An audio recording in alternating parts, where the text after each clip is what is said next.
I think it is important that as we have made these changes, sir, to facilitate ministers going in both chambers, I think it is a progressive step, and I look forward to today's engagement.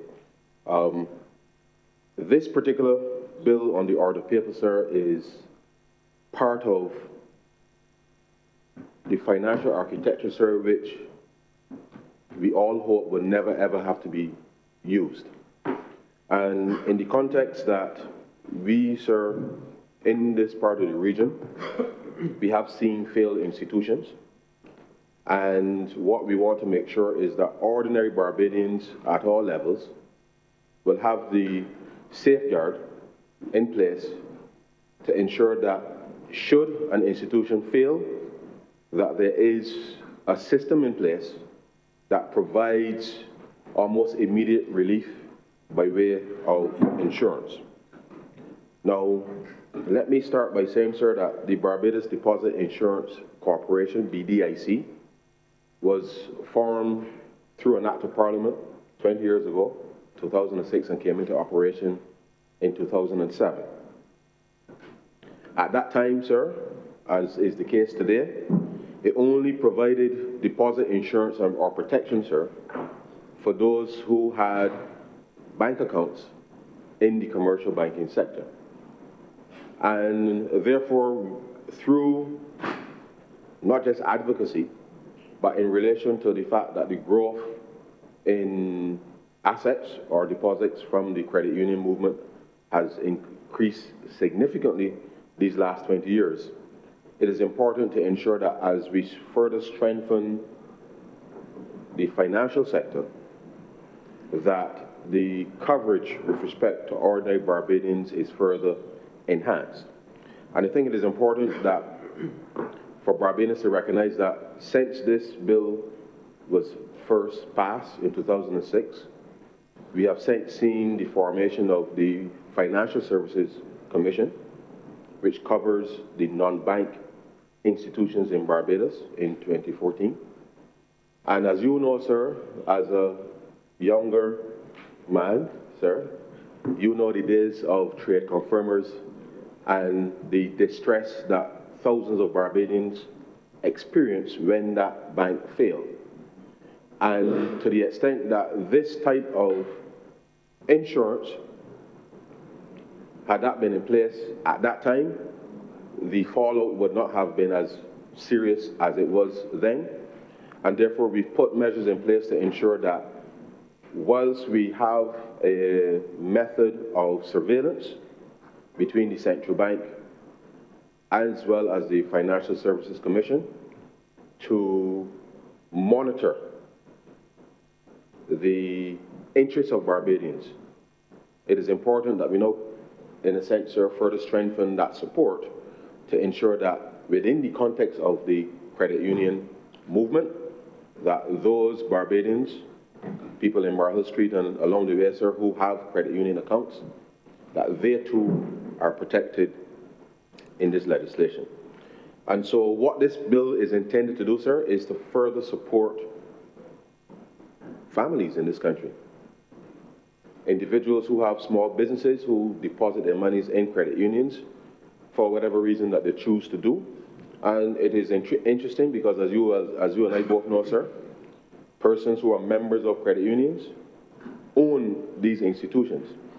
And therefore, there's a unique ownership structure that this particular piece of legislation is intended, sir, to provide for thousands of Barbadians, over 200,000 of them, who are members of various credit unions across the country. And therefore, this bill today will, yes, repeal the entire act.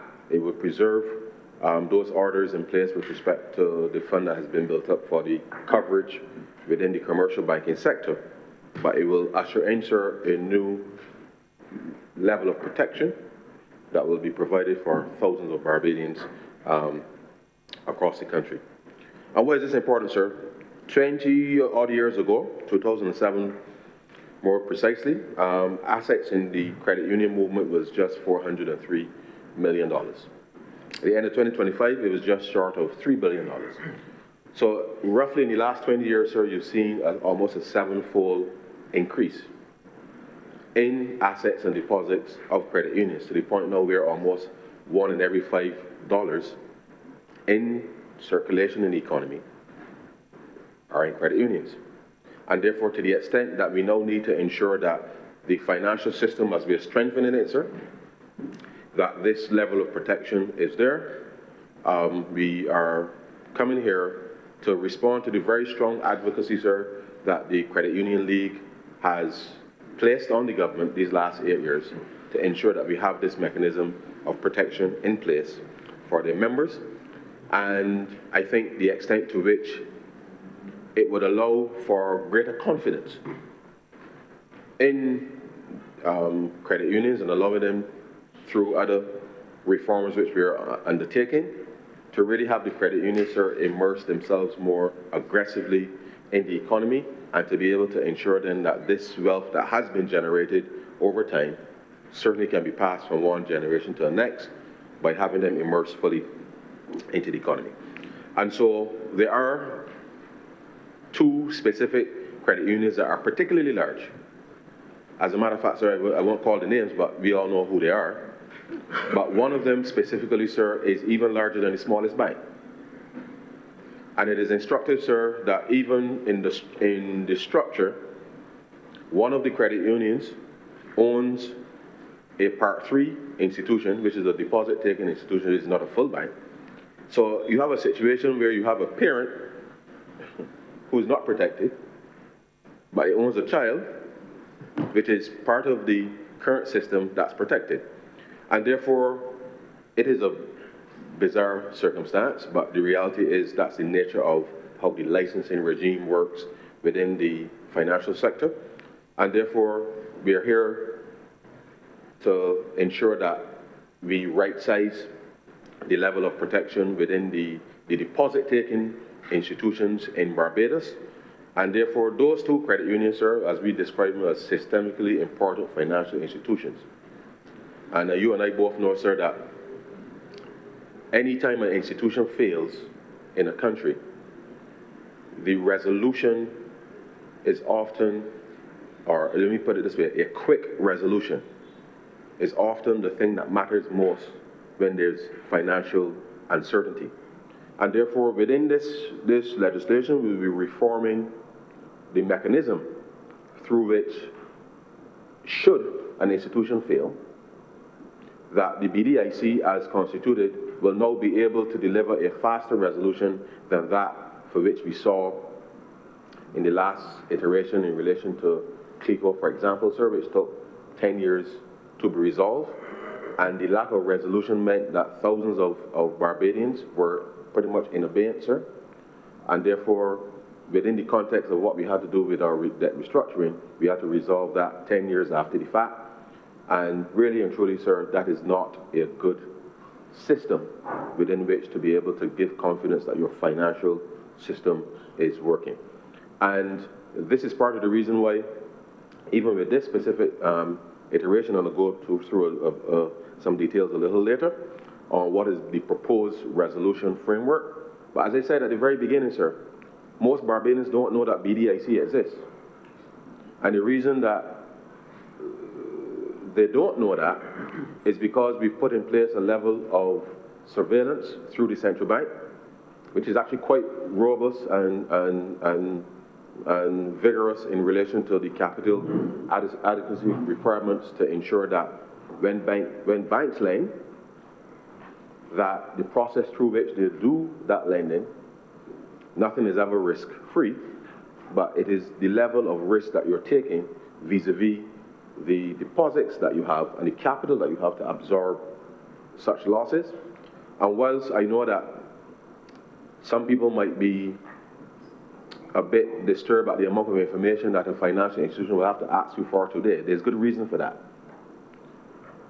If you are nicer, put our money in a financial institution, we want to know that that financial institution is lending that money responsibly. And I don't say that lightly because, as I said, things come with risk, and risk will materialize from time to time. but it is the mechanism through which the provisioning and the cost of capital that is important for financial institutions today in the 21st century as the economy is becoming much more dynamic. People are earning a lot more money.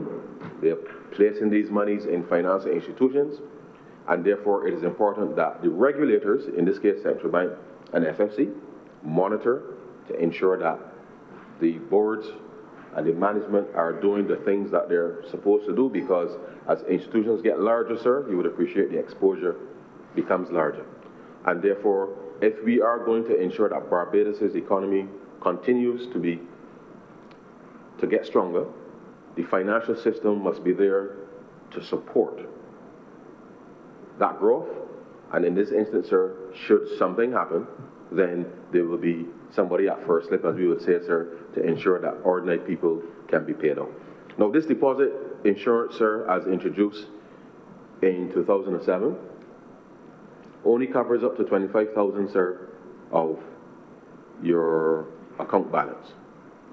And therefore, within the context of deposit insurance globally, sir, typically they tend to aim for a 95% coverage of all accounts. So you will look at the threshold in relation to the balances that people will have in their accounts, and you price the insurance which the financial institutions contribute into, not the depositors themselves, the financial institutions, to ensure that you can aim for a minimum of a 95% coverage in relation to accounts. What that means, sir, is that if you happen to have a $500,000 in your account, it means that you're only covered up to $25,000. If you have $19,000 in your account, sir, and should something happen, it means you will get $19,000 back because you're covered for $19,000 in relation to insurance. And therefore, over time, as you would expect, sir, with a growing economy, and as I said earlier, with the amount of assets growing in the credit union sector sevenfold over the course of the last 20 years, the $25,000 threshold, as it stands today, with this specific piece of legislation, will see roughly about 91% of the accounts, which we anticipate will be covered by the 25,000, will be automatically covered. Now, of course, sir, let me make it clear.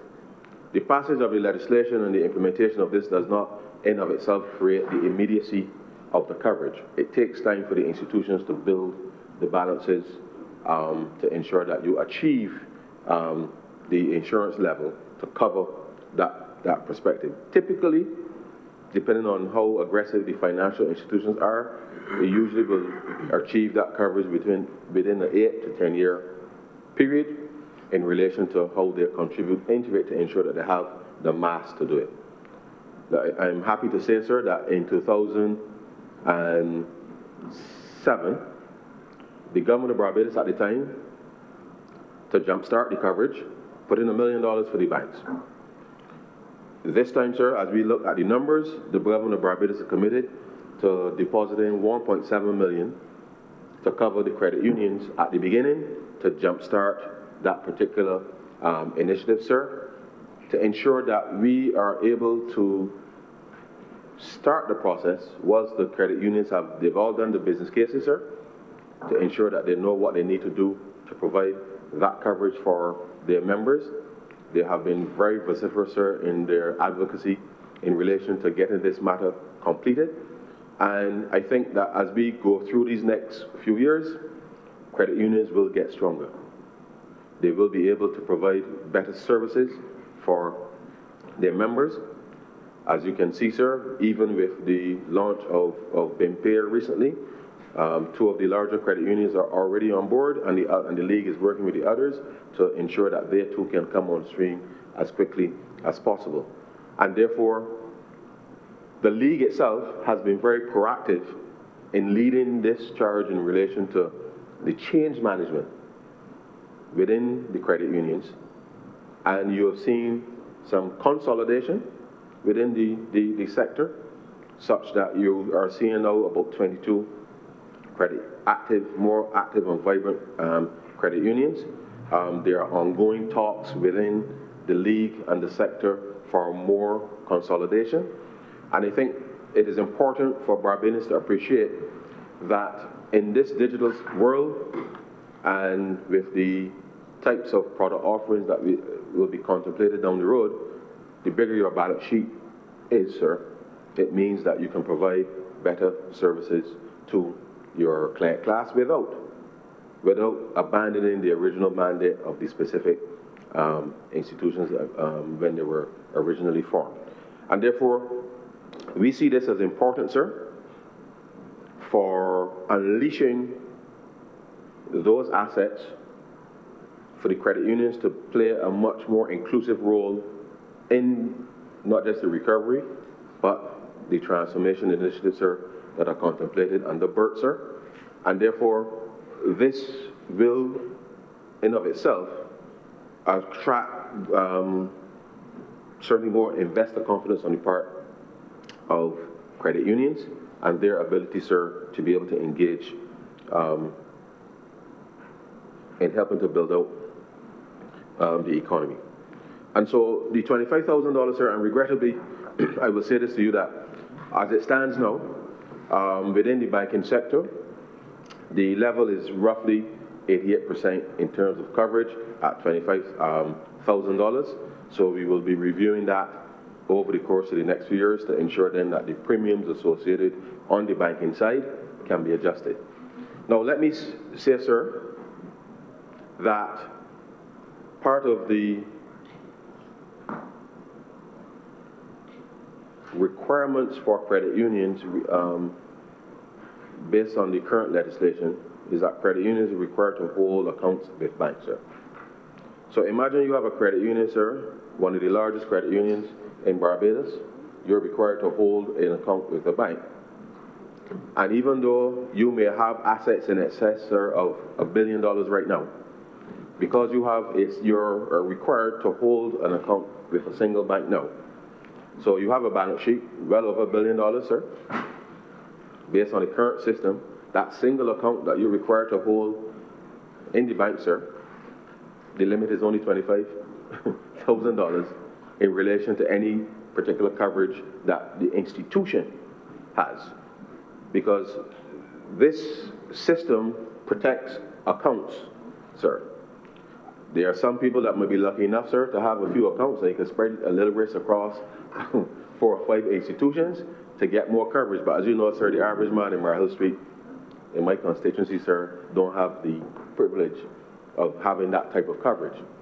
And therefore, the importance of including credit unions into this infrastructure allows us then to ensure then that coverage is appropriately provided, given that the single account in the bank, as it stands now, is limited with respect to the coverage of $25,000.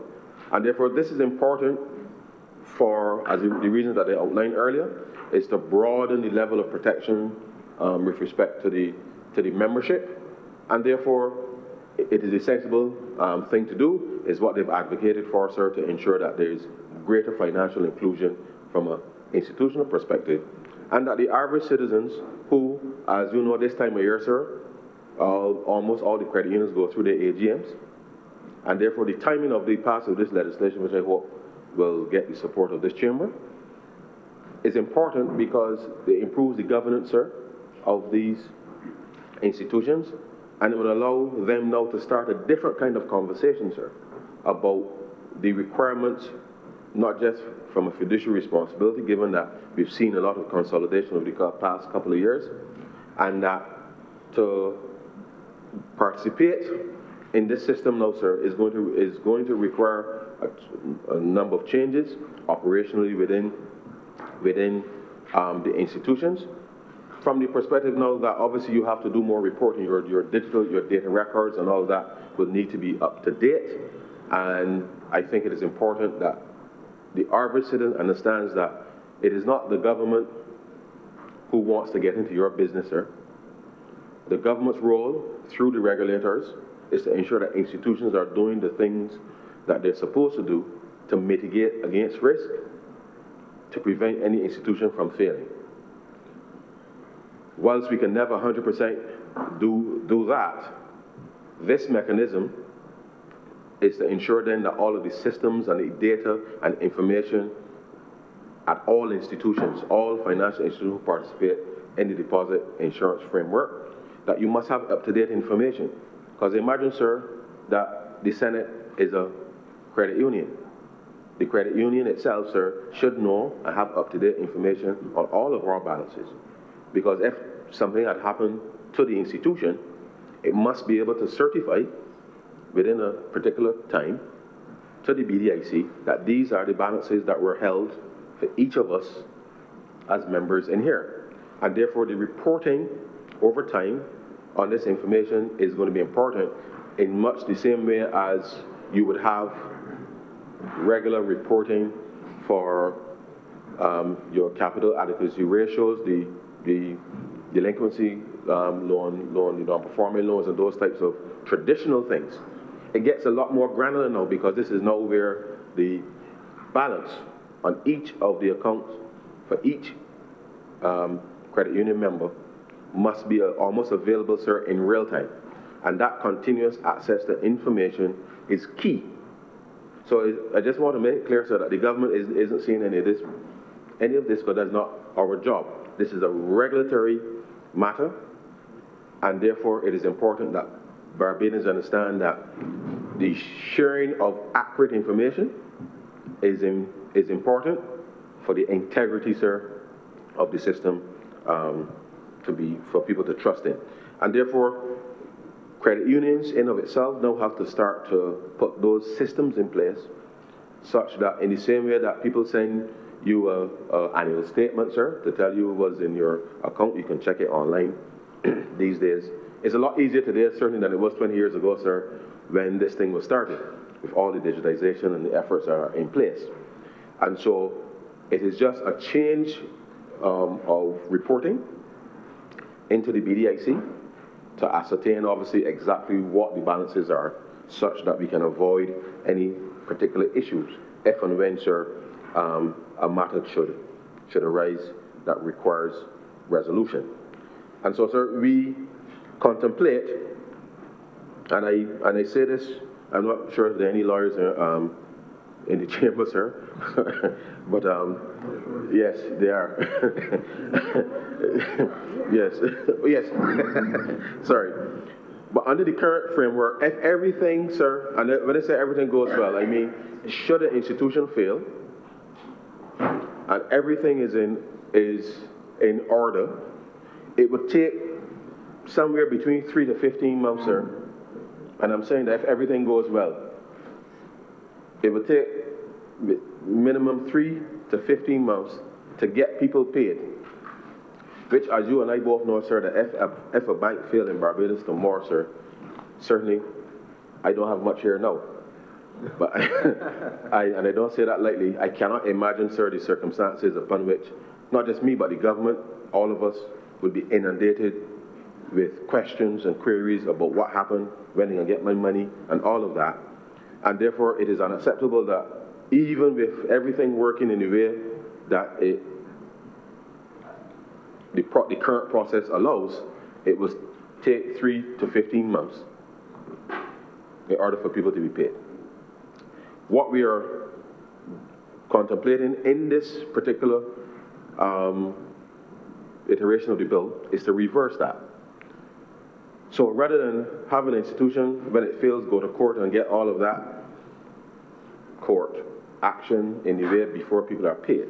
The reason I said earlier, sir, that institutions have to have up-to-date information is that our aim, sir, given all the technology that we have, is that within a 7-day period, sir, based on the information that's been provided, should an institution fail, sir, the BDIC will be in a position, sir, to pay people within 7 days. Now, if you or I, sir, have a particular disagreement, then we can still go to court because there's still other assets within the process that may need to be disposed of, and we can go to court for that. But the idea here is to ensure that we can restrict any contagion, and by contagion I mean a bank run, fear, the concern that, especially in a small country like Barbados, sir, if a financial institution fails like a bank or a credit union, then you can understand the kind of panic and pressure that would ensue as a result of that kind of thing. And therefore, we are changing the mechanism with respect to liquidation should an institution fail, such that if the central bank or the Financial Services Commission deems that an institution needs to be wound up, that the BDIC will, within a 7-day period, pay all of the people up to the insured coverage, and then deal with any residual assets that may need to be disposed of in an orderly fashion, such that you don't have individuals waiting 10 years, sir, as was the case with respect to CLICO and the way that that whole judicial manager process played out, not just in Barbados, but across the Caribbean, and left people less than satisfied with respect to this. Now, I say this, sir, and I reiterate, this is something that I hope we never ever have to use in Barbados, because our regulators have been doing a good job of ensuring that things that have been identified, that institutions can correct those issues. But this is something that we hope, sir, and I repeat it again, that we never have to use. And therefore, we will be reviewing every 5 years the coverage levels that are required, and to have it done automatically. So in the previous bill, the existing bill, the limit was stated as 25,000 as an act of Parliament.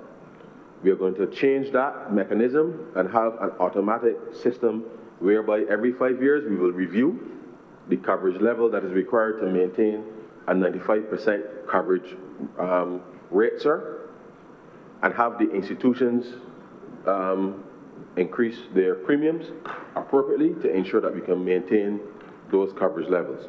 And that way, sir, the system then becomes much more responsive, much more robust, and that Barbadians, wherever they are, can be assured that the accounts that they have in the system then becomes that they're that there's greater coverage.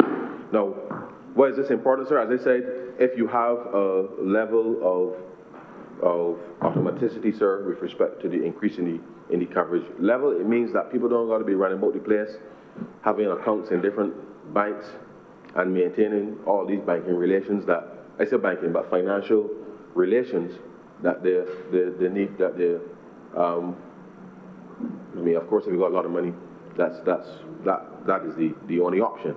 But I think it is important that we understand that we need a progressive approach with respect to the increase in coverage, and therefore we are going to change that as part of this new bill to ensure that the automaticity is built in to the system with a review every 5 years to make that happen. And of course, those conversations will take place not just with BDIC, but certainly with the two regulators, Central Bank and the Financial Services Commission in this instance, as well as the specific stakeholders, to make sure that we can get people fully covered.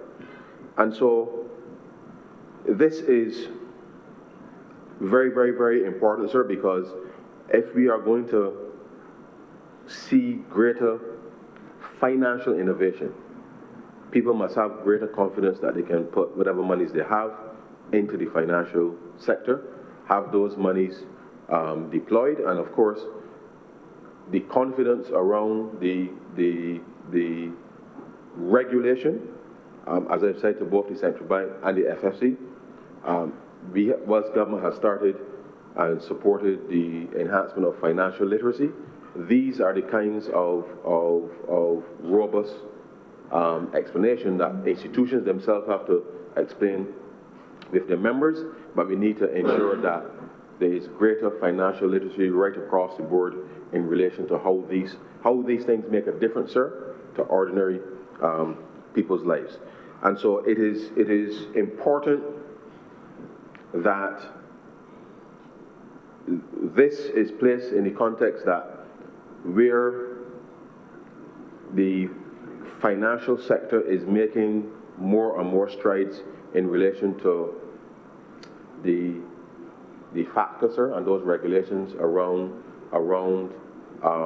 what banks now have to report in relation to accounts, as we are bringing in Basel III regulations. As institutions get larger, capital adequacy ratio gets larger, sir.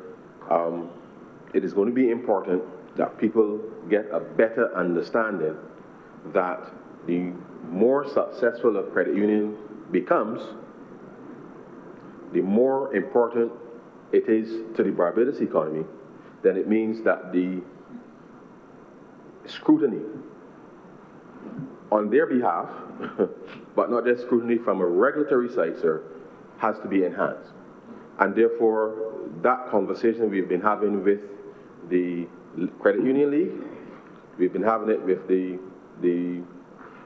boards and the management, because we have seen this tremendous growth in assets within the credit union sector, and we expect it to continue to grow, sir. And certainly with this intervention, it will equally grow.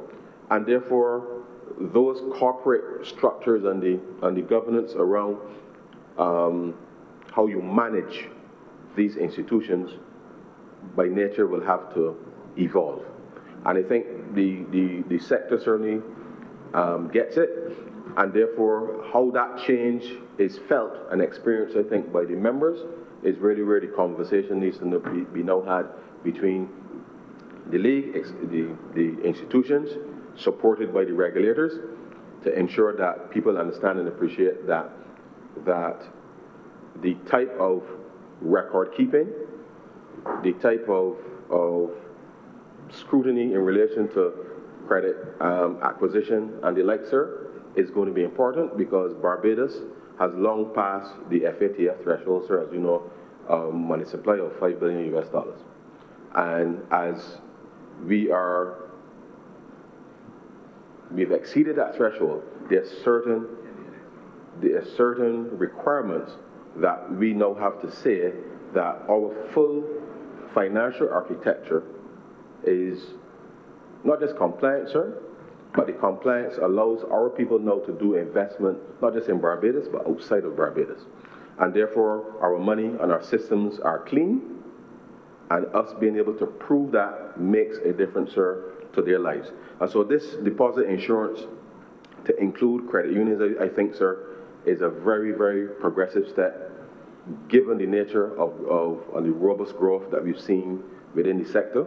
Yes, there's been some consolidation, but the consolidation for the better. And therefore, we feel that this is not just timely, but that we are in a position, sir, to unleash, I think, sir, the financial talents of many, many Bajans. Of necessity, sir, the board of the BDIC will have to be changed to include the Financial Services Commission, because that is, given that the coverage will only included banks before, that will change as a result. Now, what I want to also impress upon you, sir, that the BDIC has been working with the Federal Deposit Insurance Corporation in terms of getting some technical assistance on these matters, because the credit unions, sir, paid for their own TA, the consultants through the World Credit Union League, to ensure that they were prepared for the transition, sir. And we received the technical assistance from the FDIC to help support this particular process. And I think as we continue to implement some of these reforms, that the ordinary citizen will then see that there are tangible benefits with respect to why it is important for compliance, why it is important that institutions provide them with the right information in a timely fashion, sir, which is part of how we see people fully participating, sir, in the economy. As the government itself, in having restarted the domestic capital market on our side, sir, our engagement with all of the financial stakeholders in the economy, which includes individuals, sir. And I will say that with the launch of BIMPAY, it is our expectation, sir, that we would be able to, in real time, not just on government side, but encouraging more and more companies either to go on the stock exchange, either to raise capital, that we have to embrace technology and the provision of information, because it is the provision of information, sir, that allows people to be confident that companies are well run, that these institutions are well run, and that they can have the confidence to place their hard-earned dollars into these institutions, and that in real time, that we will be in a position, sir, to not just invest, but to get information back from whether it's government, whether it's corporate entities, whether they're small businesses, to ensure that we use these technologies, sir, to ensure then that we can grow the Barbados economy. And therefore, we cannot hold back with respect to the embracing of the technology, because it is that is going to allow us to see and feel what is happening with respect to the economy. And I trust, sir, that with the new approach with respect to the provision of information on these financial matters, that Barbadians will take the time, sir, to discern what is legitimate investment from, because as you know, sir, frauds are frauds are frauds. It doesn't matter whether you're analog fraud or digital fraud. But it really is incumbent upon all of us within the financial ecosystem in Barbados to be as aggressive as we can be in relation to protecting Barbadians from themselves. And therefore, whilst we are here to provide deposit insurance, that deposit insurance is only as good, sir, as people making decisions, sir, on their phone, because I saw this just yesterday or the day before, the Central Bank putting out a notice on social media of people receiving WhatsApp calls purporting to want to do business. Now, sir, if somebody calls you out the blue and says to you, well, today's Wednesday, that if you give them, sorry, $100 today, that they can give you $500 on Friday, then you must know, sir, that there is nothing that, if I could achieve such a return, sir, I would have a little more here in terms of financing government's program. But the point is, when people offering something that is too good to be true, sir, and you go and you engage, the deposit protection that we are putting in place can't help you, sir, because you have used your money willingly to participate. There's no protection from that. There's no protection from that. And therefore, we each have to be, I suppose, each other's brother and sister's keeper, sir, because the financial success of this country relies on us being able to have Barbadians, when they earn their money, that they can invest that money in legitimate opportunities. And I think by working with the credit union sector in this instance, as well as the wider financial institution, that whilst government can't tell you what to do with your money, sir, that at least if we have an ecosystem of trusted partners that can say, this is legitimate, this company is a legitimate company, operating in Barbados or wherever the partnership happens to be, that we have a mechanism whereby of due diligence and trust that makes people confident to make an investment. Because at the end of the day, sir, these deposits that we are intending to protect by extending to the credit unions, we want those monies mobilized to drive growth in the economy. And when the rates of return comes back, we want you to put those money back into the same credit unions and banks, sir, as a circular thing until you find a next opportunity to be able to invest. And so it is important that we understand that the system, sir, the system must work hand in hand.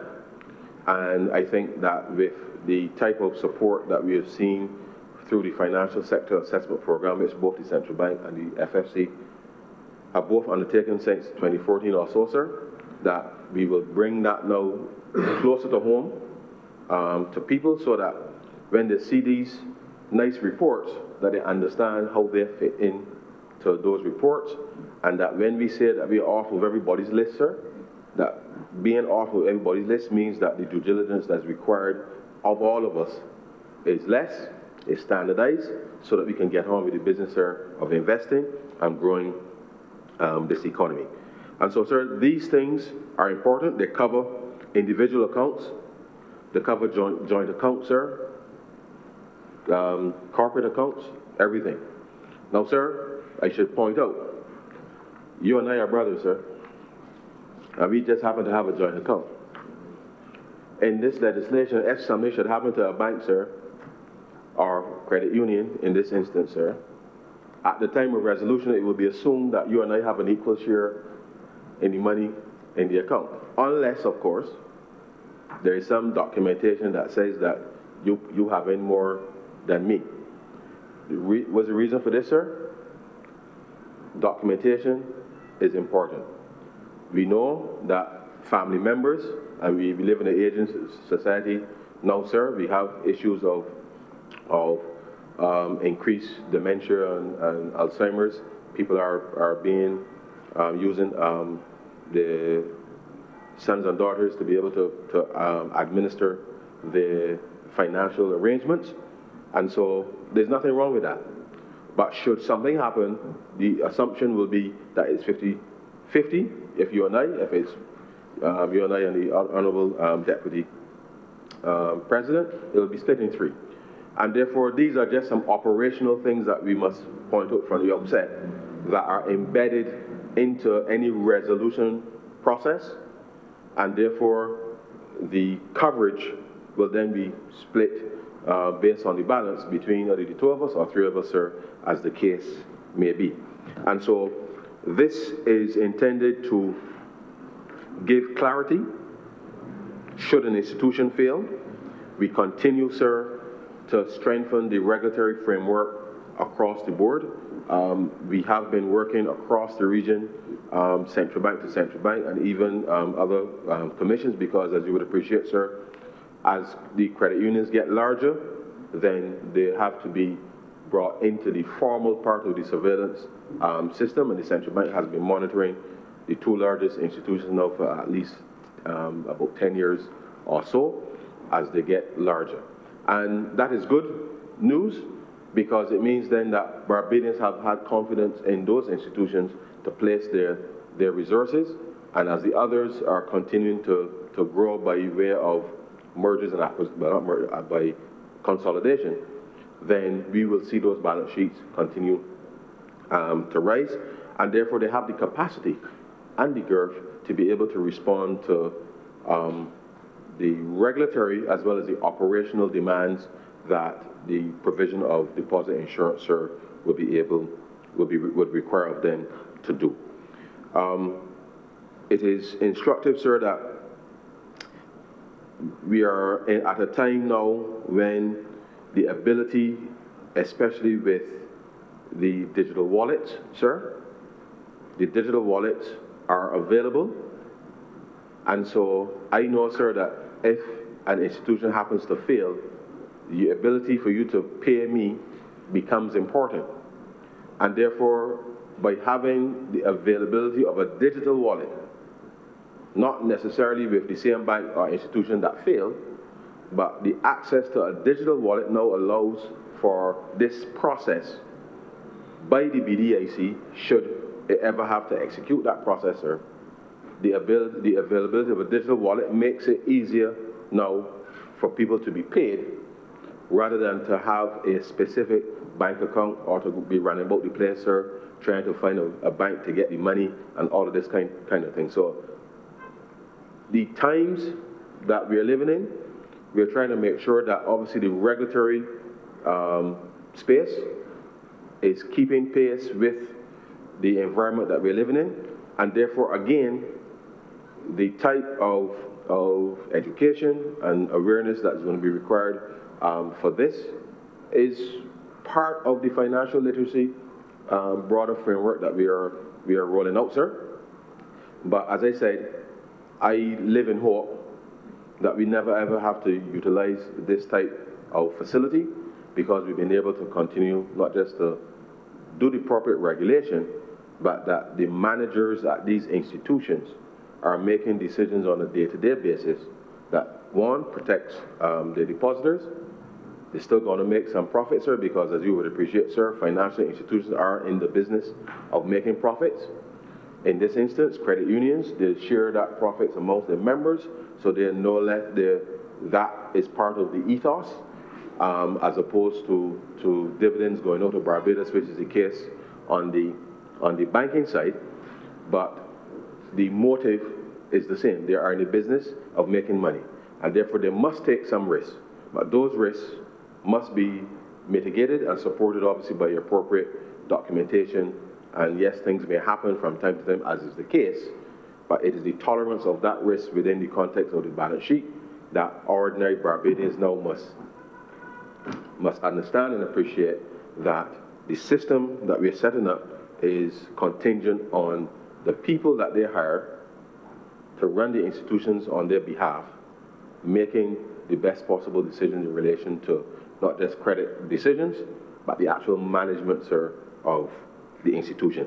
And those are some of the things that, from a regulatory side, the league and the members have already started to engage on. With some of them have already appointed non-executive directors to help strengthen the boards because of the size of the institutions, which, as you know, sir, credit unions typically appoint boards from within, and part of ensuring that you have the right type of expertise on the boards to ensure that as institutions get larger, that they are focused in relation to or more focused, I should say, in relation to the not just the regulatory side, but the changing business landscape. Is important to have those perspectives represented on the board to ensure then that they can make the best possible decisions. And so we are confident, sir, that with this implementation, that as soon as this bill is passed and assented to, that the BDIC, in collaboration with the Credit Union League, as well as the members, will start the real work of onboarding the credit unions into the system.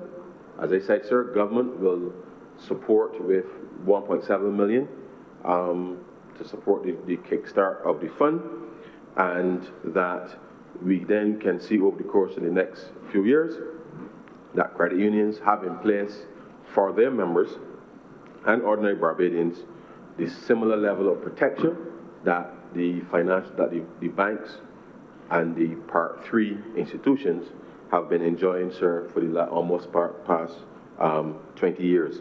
And so this is, I think, a tremendous moment for the country, and we have more work to do in relation to, as I said, sir, financial literacy, and to ensure that ordinary Barbadians understand that they have to hold their institutions to account in the same way that the government, through the regulatory agencies, Central Bank and FFC, because these institutions belong to you.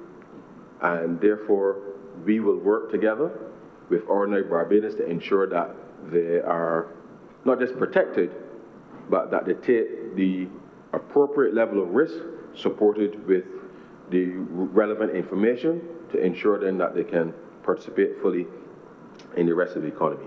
And so, sir, we, through the FFC, later this year, will be ushering in a new set of reforms within the space to further support the inclusion under the deposit insurance framework. And I think that at that time, sir, certainly this chamber, as well as the other place, will be updated, and the country will be updated appropriately, because the financial inclusion ultimately is part of the mission of the government to ensure then that growth is inclusive, And a key part of that is to ensure that financial inclusion is at the center of that agenda. And so we are going to complete the technical work, sir, and ensure then that the board is reconstituted to have the interests of the FFC, as I mentioned there, and to the extent that we are currently also working on a new bankruptcy and insolvency framework. More broadly is going to be important, but I think I should say that if an institution fails, sir, that the BDIC, being appointed as the liquidator, will be the entity that takes charge of the running of any institution under obviously strict guidelines in relation to whether the central bank or the FFC. And taking that responsibility means then that within the shortest possible time that they can have all assets disposed of to ensure that all appropriate creditors, shareholders, whoever the case is, that those matters can be resolved as quickly as possible. And so these reforms, I think, are critical for there to be greater confidence in the financial system. And I hope that in the next few weeks, as we roll out with the partnership of, as I said, the league and the membership of the league, that we will be in a position, sir, then to over the course of the next couple of years, to ensure then that all the systems are in place technologically at each institution to support the ongoing reporting requirements for surveillance in the system, such that the confidence that we expect to see the continued growth in deposits in these institutions, that maybe within a 10-year period, we may very well see that move from 20% to as close to 40 to 50% as possible across the landscape. And therefore, as we have already seen, sir, there has been a steady retreat or consolidation on the banking side, that our indigenous financial institutions, sir, there is space for growth within that. And I think that this is an important element for allowing them to be able to accommodate some of those changes. And so, sir, I thank you for the opportunity to pilot this bill today, and I look forward, sir, to the contributions from honourable members. I'm obliged to you.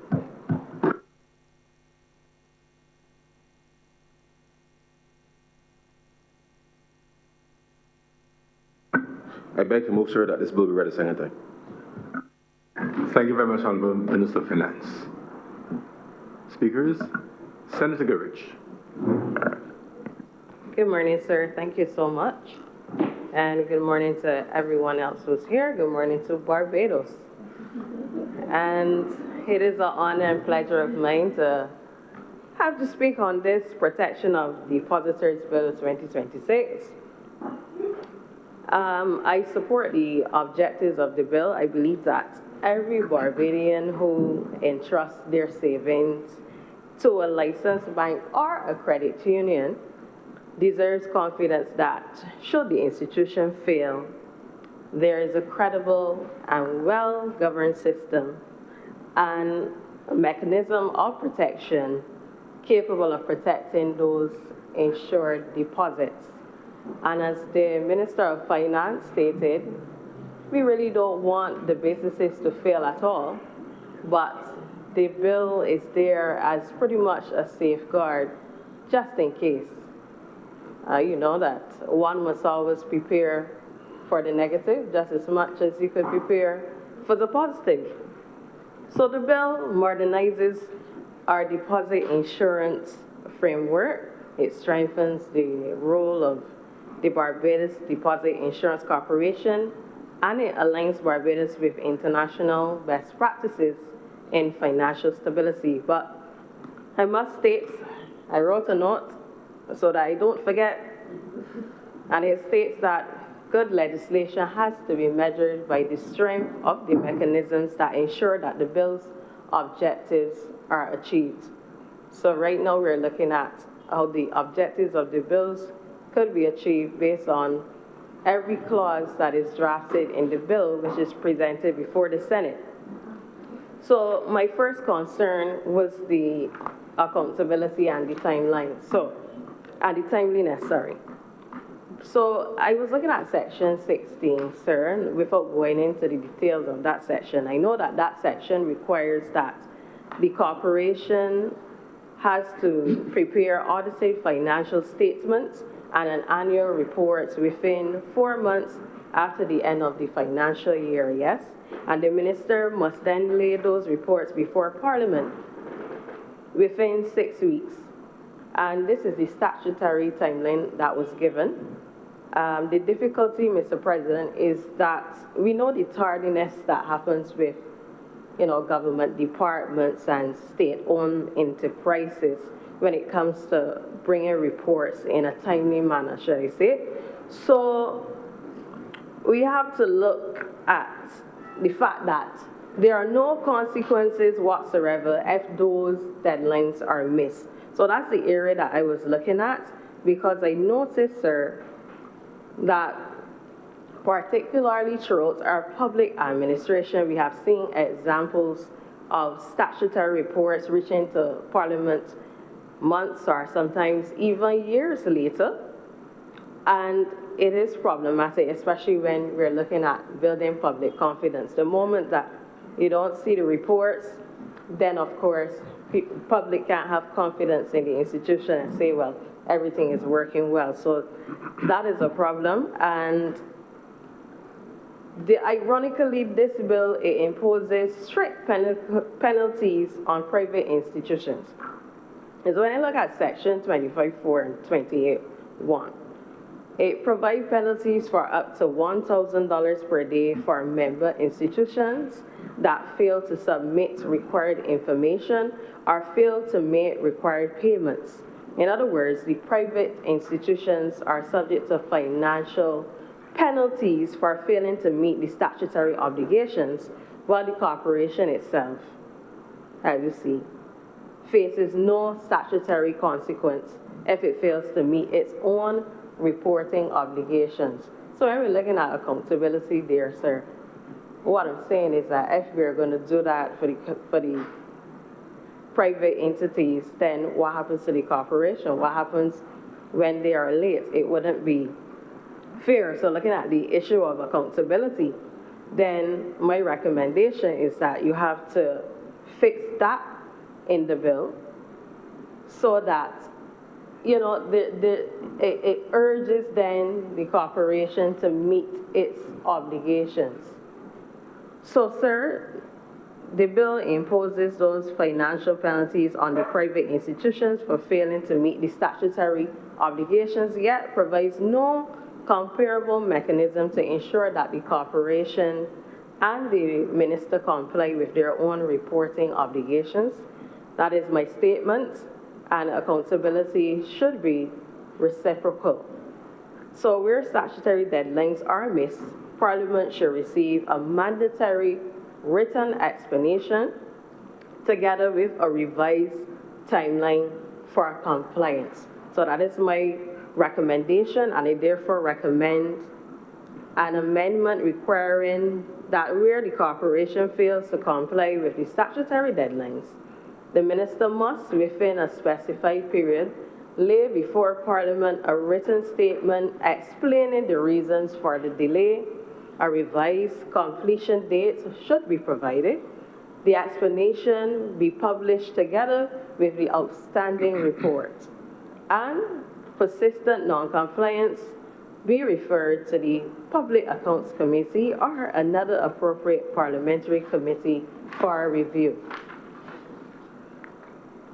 Sir, I also want to state that one of the other harms that I recognized in the bill would have been with reference to section 22 to 24, which allows the minister after consultation to prescribe the percentage of insurable deposits that members of the fund must pay.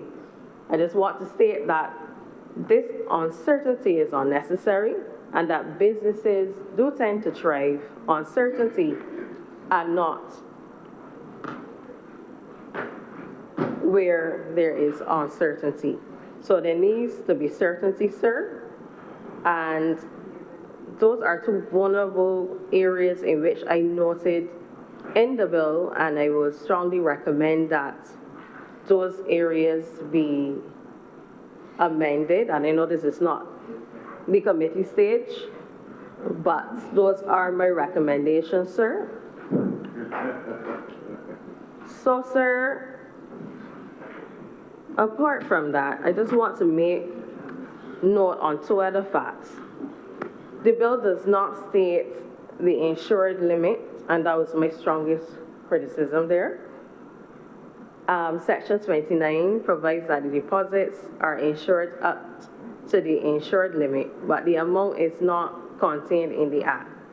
So when I review some other statutes, sir, I would have recognized that the public really cannot determine from the legislation itself whether deposits are insured up to 25,000, 50,000, 100,000. So internationally, the insured limit is often a central feature of the scheme because it directly affects, of course, the public confidence. And sir, there was no fixed time for paying the depositors, and that I noted in section 30. So even though, yes, the Minister of Finance would have rightfully highlighted a lot of positives concerning the bill, what I'm stating is that there are still a number of vulnerabilities concerning the said bill, sir. And I note them, and number one, the insured limit is not stated in the bill and may be changed by ministerial order. I note that there's no statutory deadline for paying the insured depositors after a bank or credit union fails. I also note that the minister is given broad discretion over key aspects of the scheme without requiring parliamentary approval of major decisions.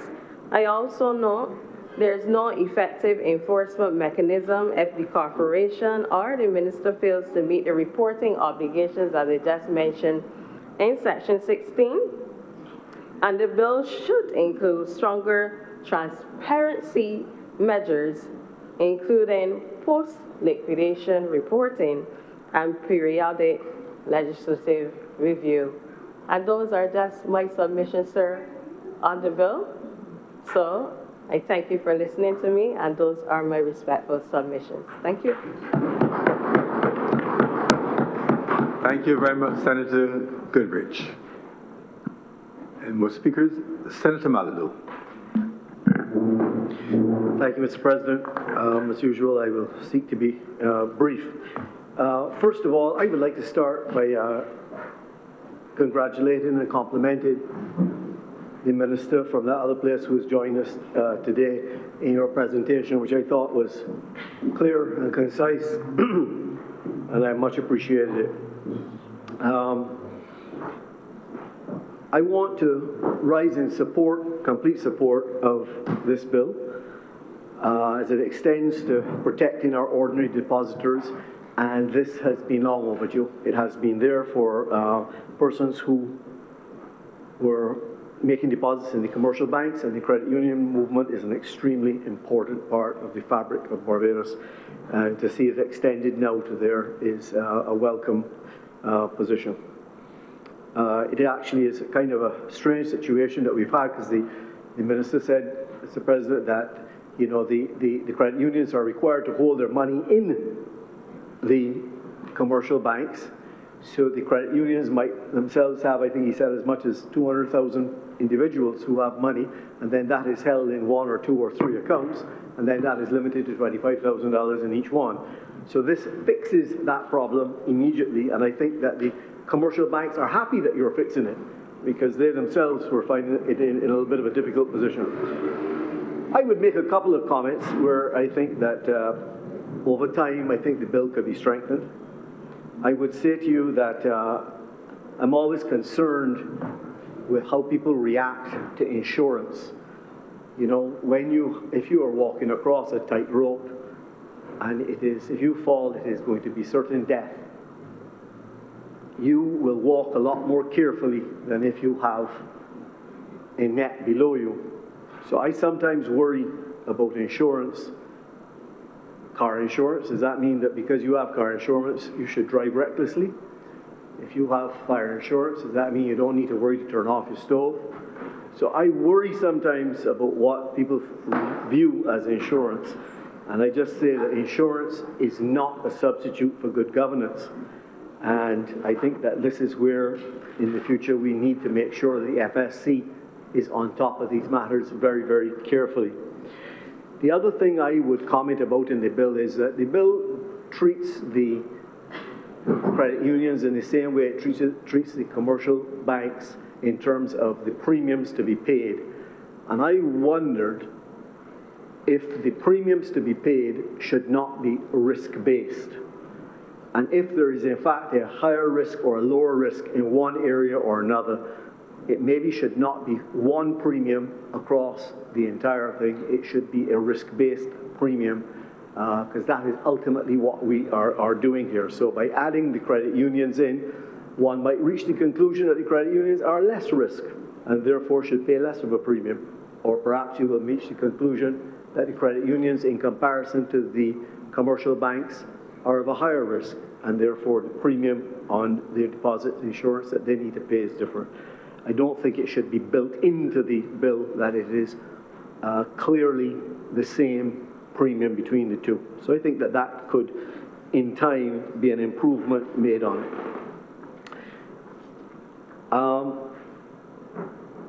I would also say that while I understand the intention, and I've heard it discussed in the other place, and I've also seen it in the media, that we're talking about this 7-day period for payout, I can find that nowhere in the bill. What I can find is that it now reads as soon as possible. But I don't exactly know what as soon as possible means. And I do appreciate that the intention may be 7 days, but if in fact a hard number wanted to be put in there, maybe we should have done that. Let us not tell someone that it is 7 days when in fact the words that we'd have used is simply as soon as possible. One other comment I'd like to make, sir, is on the insurance. A lot of the language in this bill speaks to how government treats with the premiums having been received. And this is quite important. One of the things that it says in there is that you can't be insuring a risk and then taking that money and reinsuring it back into, or investing it back in the very same person who you're insuring it from. So it has some very clear limitations as to how you can use that money. And I think that also needs a bit more clarity, because it's not absolutely clear to me that when it says bonds, etc., that where exactly they're going to find these instruments that are not they themselves instruments of the financial institutions who we are insuring against. And I'm sure there's an answer to that, and I'm sure the minister who is here will be able to tell us how that is going to be restricted and how we can be sure that the premiums that we are collecting are not then reinvested in the risk that we are insuring. Okay? And I want to extend that to a point that I have made on a previous occasion, speaking of something like this, when we talk about property and casualty insurance in Barbados. Today was the first occasion that I have been in the Senate since we've entered into the hurricane season. I was very pleased to hear our prayers today included one to spare us again. And I worry, as I've said before, that the same assets of the insurance companies in Barbados who are insuring us against a hurricane, they themselves are limited with what they can invest in. And I would like to encourage with the Minister here for a liberalisation of what the insurance companies can invest in outside of Barbados. I've said before that I see when those insurance companies, when they get $100 in premium, they might be reinsuring $90 of that overseas, so they're spreading the risk overseas. But it might be useful for us to think about what are the investments that those insurance companies should hold, because just like this bill, which separates and says, if I'm insuring a risk here, I don't take the premium and reinvest it in the same risk area. We should do the same thing. Don't tell me that we are insuring a house in St. George and backing it by a house that we have an asset for in St. Philip. Because when a hurricane hits Barbados, all the assets are hurt the same way. So I'm encouraging us to look broadly, see the greatness of this bill, and extend it to insurance companies and all forms of insurance. Lastly, sir, I would just want to ask, as I think this was said in the other place as well, that the public concern with opening bank accounts and so on, especially in the commercial banks, there has been a lot of friction there. And I do hope that in including the credit unions into this insurance scheme, which, as I said, I support, it is properly done, it's well formulated, it is well thought out. I do hope, though, that we also remember that as we strengthen the depositor protection, we must not create another layer of paperwork that makes it harder for the ordinary people and businesses to achieve the financial services, because those things have been imposed upon us from outside of Barbados, but our credit unions are within Barbados, and let us try to make it as frictionless as possible and not impose upon them. So, Mr. President, as normal, with those few words, I am in full support of this bill, and I do look forward to seeing ways that it could be strengthened in the future. I thank you, sir. Thank you very much, Senator Malalu. Senator Ali. Thank you, Mr. President. I would say that in looking at this piece of legislation and looking at this piece of legislation in terms of social engineering, we need to recognize that it speaks to an equality that has not existed before. It speaks to the idea of the member of the credit union being an equal financial citizen in Barbados. We've offered protection to depositors in banks, and widening this net, we are recognizing that the credit unions, as the Honourable Minister has indicated, assets have grown sevenfold.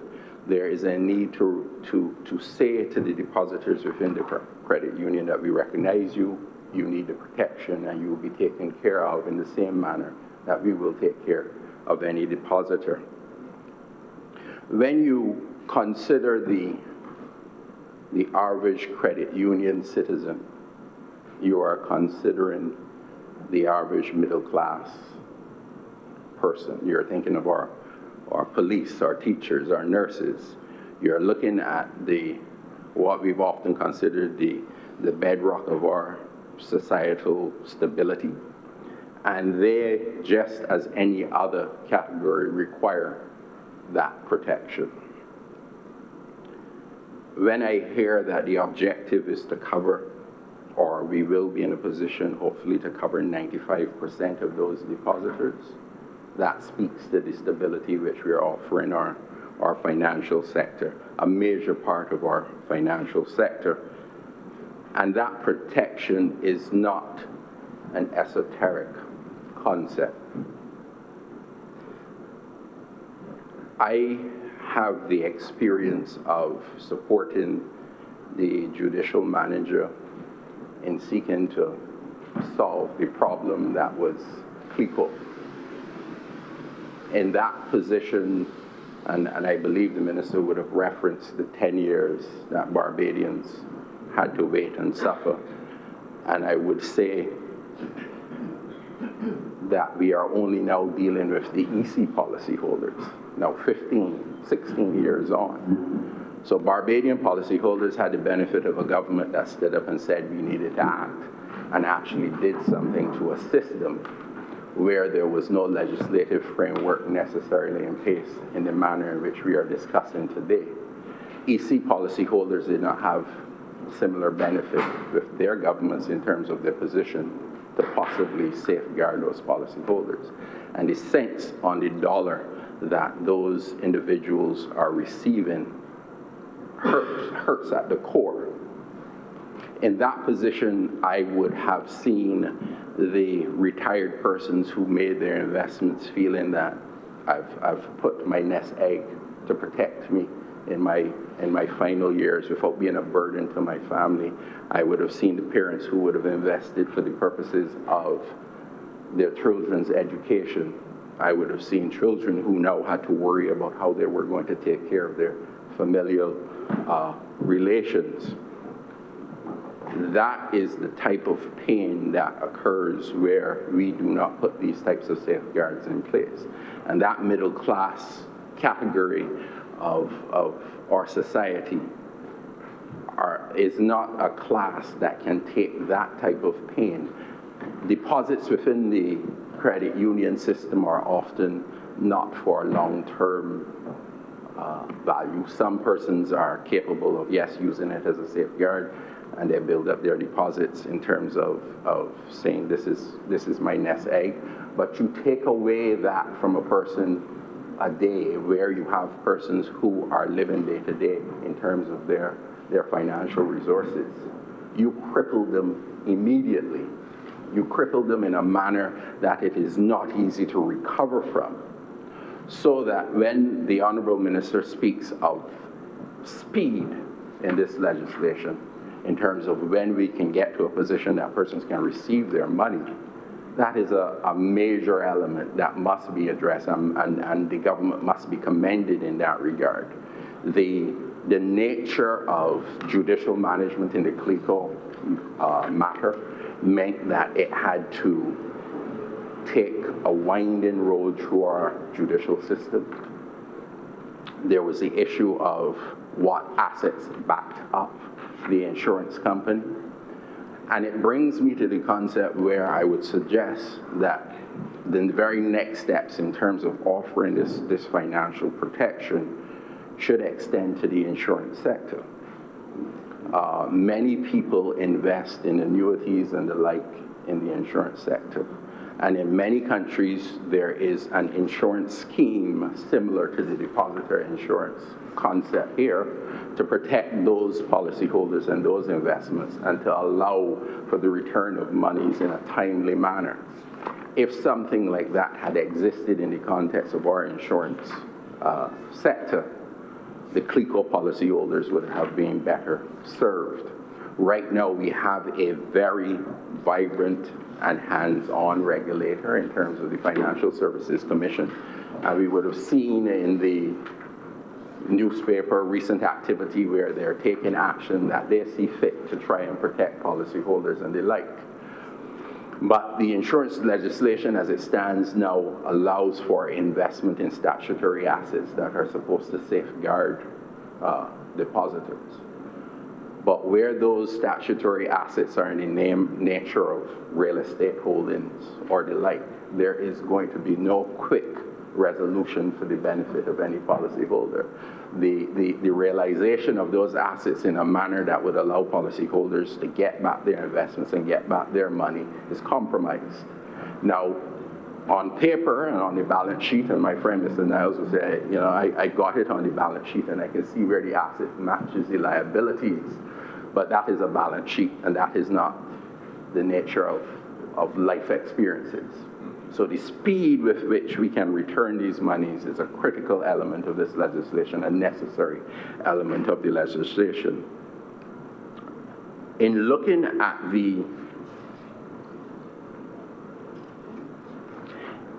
and I will be careful, in looking at the recent examples, and I mentioned CLECO, the Honourable Minister mentioned trade confirmers, One aspect that I believe we need to consider in legislation of this type is empowering regulators, liquidators, and the like in terms of going after those persons who have committed any degree of fraud or any degree of gross negligence that has resulted in the failing of the institution.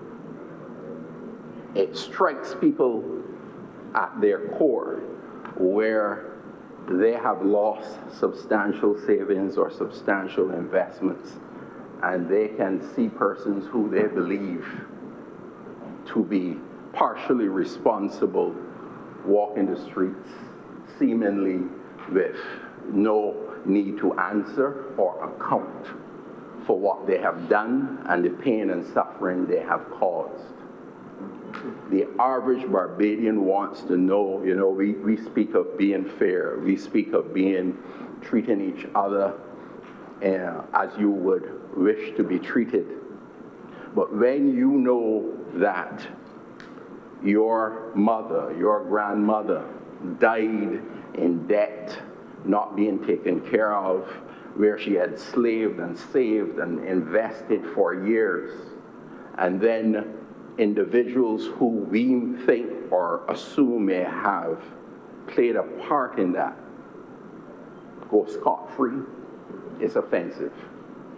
And this type of legislation has to embolden and give the necessary safeguards to the regulators to make that an easy process. Many regulators set systems where certain thresholds are hit, there's immediate action. If this threshold is failing in the institution, immediately there are sanctions that are visited, and we will clear it up early.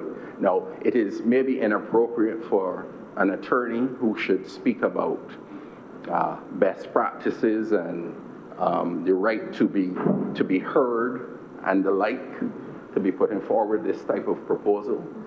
But where you are dealing with the livelihoods of persons, those best practices need to be sort of compromised. Let's safeguard and then deal with the best practices after. You want to go to court, you want to litigate it, you can do all that. We aren't going to take away any of your rights, but you need to make sure that you've done right by the people who have placed their faith and trust in you. So I would suggest that those are some of the next steps we need to be looking at in the context of this type of legislation, and expanding it, as I said, possibly to the insurance sector, because many persons are investing in that sector just as they will put their money in a bank and feel it's a safe bet.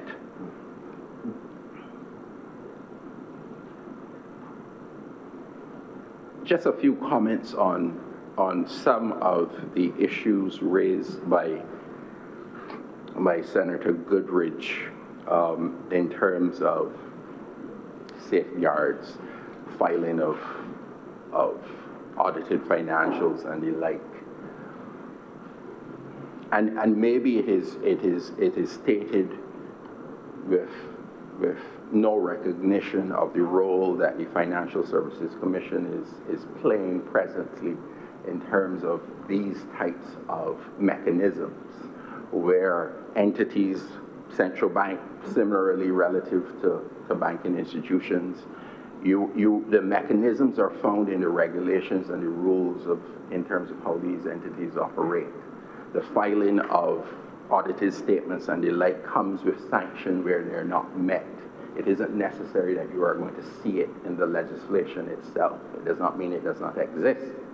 And similarly, in the context where the senator raised the issue, well, why are you not stating that percentage? The Honourable Minister needs a certain degree of flexibility in these financial times. It can't be that when he needs to address a change in percentage based on prevailing economic circumstances, often which have nothing to do with Barbados, that he needs to come back to Parliament to change a piece of legislation so he can say the percentage is going up or down. There's a reason why certain elements are not stated with a distinct clarity. You need to ensure that the parties who have the responsibility to manage these things have the flexibility to do the job at hand. And it can't be that we run back to Parliament to pass legislation, to amend legislation, to simply do the necessaries related to the management of these types of issues. And my friend, Senator Malalu, is speaking with very solid insurance principles when he speaks of risk assessment in terms of premiums. Any good insurance professional will tell you that is how we go about our endeavor. But I believe there's a practicality existing in the context of what the government is attempting to do, which may override normal insurance principles. The Honourable Minister would have indicated that this deposit insurance has been in place for 20+ years for the banking institutions. Government is now putting that seed to allow the credit unions to get up to speed. The credit unions now need to build their deposit facilities. And it can't be that we will introduce elements that may inhibit or limit the speed by which they can put themselves in the same state and bracket as the banking institutions. So I agree with the principles relative to risk assessment on premiums, but I would just caution that in terms, again, maybe where I started and end, the social engineering that we are attempting to do to safeguard a wide range of depositors, that can't be the first principle. That can't be where we start our assessment. And I think the bill offers a methodology to achieve what I believe the entire Senate will agree is a necessary change. And it does it in a manner that is meaningful. I understand the idea that we will grow that level and we will seek to get that 95% coverage across all financial institutions. That is substantial. That offers a real degree of protection to the average depositor. And in those circumstances, I rise to support this legislation. Thank you very much, Senator Ali. Senator Walters. Thank you, Mr. President. Good morning to all. Today seems so nice and mellow, and You could it's a wonderful feeling. Probably due to crop over. Yeah, and I don't plan to change that feeling and that mode. Maybe one of our senators will sing about the wonderful feeling. But Mr. President, thank you for acknowledging me to share a few comments on the Protection of Depositors Bill. It takes me back to when I got my first job, to earn my first paycheck. My mother sent me to the credit union to open an account. Not to a bank, a commercial bank, but to a credit union. It took me back to getting my first loan from the credit union, where you hardly had money, but you were able to match what they wanted, to get what you want. But at the end of that loan also, Mr. President, they allowed you to accumulate savings over time. And it built up your financial situation. The credit union is a very important institution. And we need to protect the credit union movement. We need to protect the members. And it is on that backdrop that I support this bill as well. In the other place, the minister alluded to some statistics which show the amount of deposits in the system. I think there were numbers, there were like 408 million versus now 3 billion in 2007 versus 2025.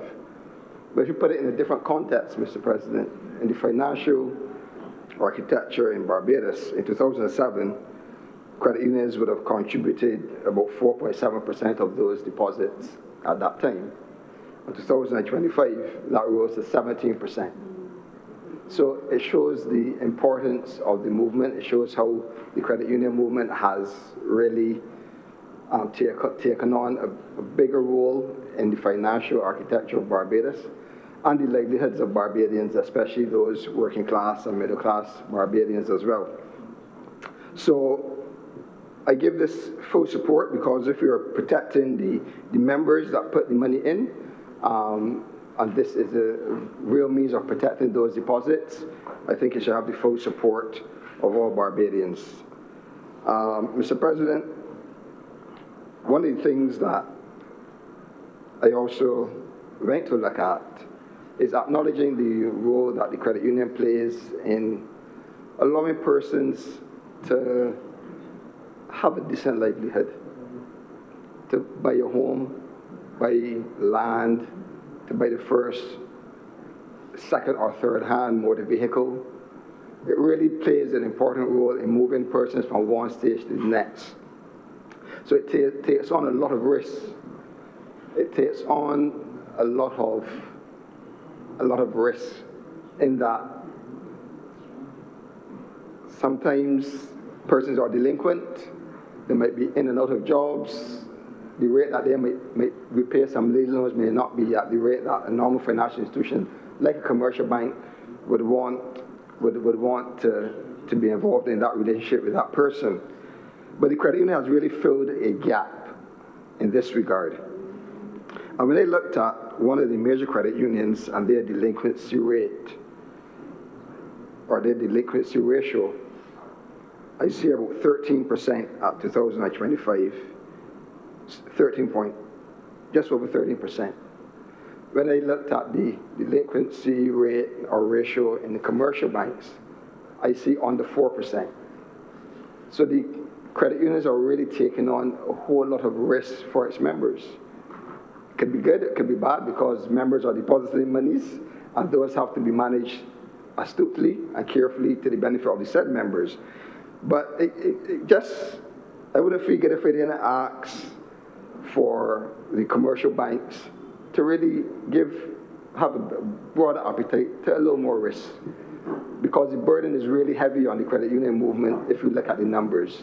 If you look at the fact that their delinquency is 3 times higher than that of a commercial bank. And not that you want the commercial banks to give away their money and disregard the protection of the repayment of those funds, but it's to have a more appetite to lend Barbadians deposits. I think that will argue well for the sector and the individual lives of members as well. The credit union movement also plays an important role because they pay back a dividend. A commercial bank doesn't pay a dividend unless you buy a share independently. So it is a very important tool for Barbadians and for its members and for Barbados as a whole. And if this move now will give more confidence for persons to deposit money into a credit union, that means we can see that $3 billion moving over time to maybe $4 or $5 billion. We can see that 17% of the deposits moving to 30% or 35%. Who knows, Mr. President? But the point I'm making is that we need to spread the risk, spread the liability, and there's a populist saying, well, I won't go there, but the point is, Mr. President, that if we are all in this together, we should share the burden, Mr. President, right? So that's my point. I think we have the opportunity to put some pressure, and decent pressure, on the financial institutions, more so the commercial banks, to get involved with to increase and broaden their appetite to lending to Barbadians. Another point, Mr. President, is that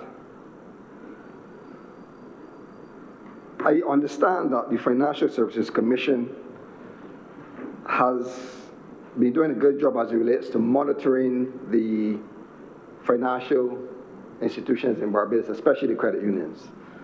I'm told that it is done in a protective way, in a proactive way when it comes to monitoring the credit unions and the success of those credit unions and the likelihood of them being able to open their doors in the future. But as we broaden the deposit protection, as we've seen the evolution of deposits into the credit unions, as we've seen the important role of the credit unions play, I just want to urge the Commission to not drop the ball, to continue to be proactive, continue to strengthen their resources behind monitoring these funds. $3 billion of members' money sitting in those institutions, and we must not spare any resources to ensure that those resources are protected, not only from bad investments or just from bad oversight or slow or reactive monitoring of these financial institutions. My final comment, Mr. President, is the fact that there are a lot of smaller credit unions as well, which, in my understanding, will probably have to merge because of the regulatory fees and the way how things will have to be restructured in the organizations, and I would just implore the government to assist them financially through that process so that we can protect those members in those smaller credit unions and they will not be disadvantaged in any way in terms of the mergers of the smaller credit unions, so that is done not only from a regulatory perspective, but from a financial perspective, where there are financial implications that can be cushioned or can be supported. I would implore that the government could also support those small credit unions financially as they transition into mergers and into being more stable for their members. And with those few words, I'm obliged, Mr. President. Thank you very much, Senator Walters.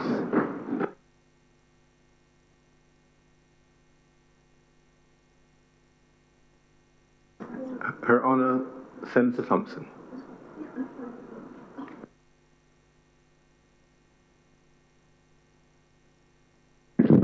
Sorry, sir, I was working. Okay. Thank you very much, Mr. President. Really just want to make a few observations, and they have to do, it's the way how I'm seeing the matters that are before the chamber today, and it has to do with the whole question of how a country or society grows its economy, builds wealth, ensures that there is wealth in new generations, and that wealth is sustainable. Several speakers today made the point of the importance of the legislation before the chamber in offering protections for average investors and small investors. We also spoke to the fact, sir, or speakers also made note of the kinds of crashes and collapses with very harmful consequences that we have seen in our lifetime today. Trade confirmers, CLICO, Norsham. I think there is another financial institution, even though it is not coming to the forefront of my mind right now. And all of these have suffered some element of collapse. And we speak of it now in a very sanitized way, the collapse of CLICO, the collapse of trade confirmers. But the reality is that without protection such as this, we really are not talking about the collapse of institutions, but the collapse of lives. And that is what this legislation is attempting to protect average Barbadians from. We speak now about CLICO, but I can tell you about people who lost their life savings. I can speak of people who were plunged into poverty because the collapse took place almost at the end of their working lives, and the money that they had put down for their future, for their children, just disappeared in a matter of waking up one morning and hearing the news story. And then they found themselves having to use the property in which they were living to finance debt or other challenges. And in consequence, there was nothing. They went into the genteel poverty, and you could see them, sir, darning their clothes because they couldn't buy new ones. You could see them making adjustments in the way that they lived. Not adjustments that they enjoyed, but adjustments that faced a challenge, that represented the face of a challenge. Marriages broke up because of the severity of the financial conflict into which families were thrown.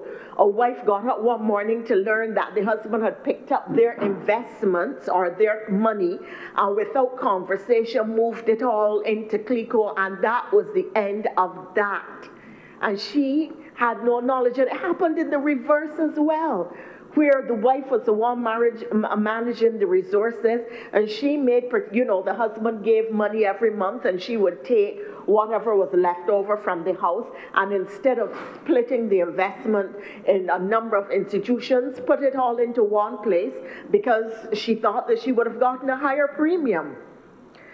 So what we are doing today really is not just about putting an instrument in place that is reflective on how financial institutions will operate, but it is about putting an instrument in place that ensures the security of the resources of people who spend perhaps years trying to put together a little something for themselves in their old age, to make their middle years more comfortable, or to ensure that they are passing something on to their children and grandchildren, and to put an end to that happening, to the destruction of those dreams, to the frustration of their efforts, and to the collapse of their mental well-being. People were plunged into illness, grappling every day with the thought that every cent you would save for your whole working life was gone overnight. Really, people had mental health challenges coming out of it. You would meet persons who had suffered from in these collapses, and you would say hello, and before you could say anything else, it was all they could talk about because it was the overwhelming and defining narrative of their lives. Everything came down to that single loss.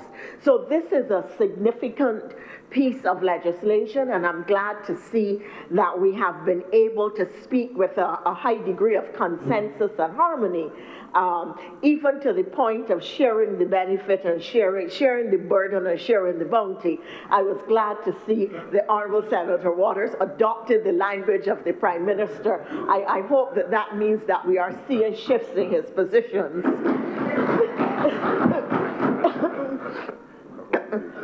Sir, I want to again apologize for my voice and coughing, and I repeat that I am severely allergic to the Sahara dust and environmental conditions, so I'm impacted every time.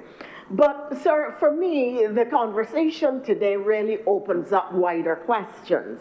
And it really is the issue of how we, and I started with the question of how we grow an economy and the nature of the investments that people make in the system. It was interesting for me to observe that even during the financial crisis, the global economy grew by a significant amount. That means that there always is or appears to be capital in the system. And the question is, how do we as a country use the capital that is in the system to improve the lives of what we call ordinary Barbadians or average Barbadians, but to build out an economy which is highly competitive and doing extremely well. I think, sir, that this is where, and Senator Walters did speak to it, the role of the wider banking system becomes important, and the degree of risk which the bank assumes. Our banks in Barbados have become very risk averse.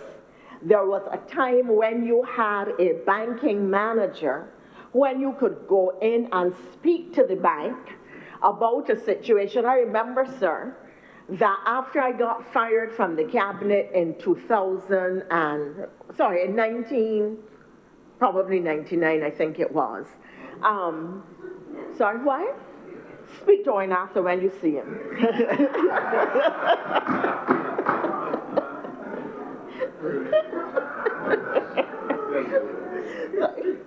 Sir, forgive me for being attracted to the aside, but it was such the question of why begged an interesting answer.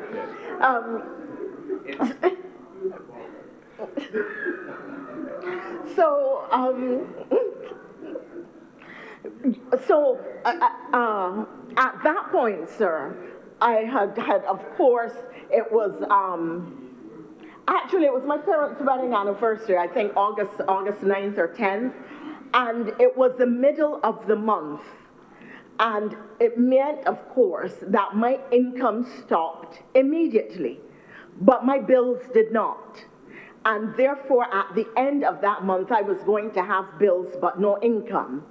And I decided after a few months, of course, I went back to practice being trained in law, sir, and with the support of Sir Richard Cheltenham, former president of the Senate, I really started to do very well because his approach was, I have lots of work, come and do some stuff for me, and grew from there. So he gave me that initial cushion. But I was able, sir, because I had developed a name for myself, to do relatively well. And in a couple months, and this story is going somewhere, sir, back into the banking system, I promise you. In a couple months, I made a decision that if I was going to practice law, I was going to buy a building. And therefore, I went to the bank, sat with a bank manager, and discussed my circumstances and my aspirations. When the bank manager crunched the numbers, I was not the most attractive looking candidate. But the bank manager said, I will take a chance on you. Sir, I bought the building, then got another loan to outfit it, and paid both loans off. That building is now mortgage-free.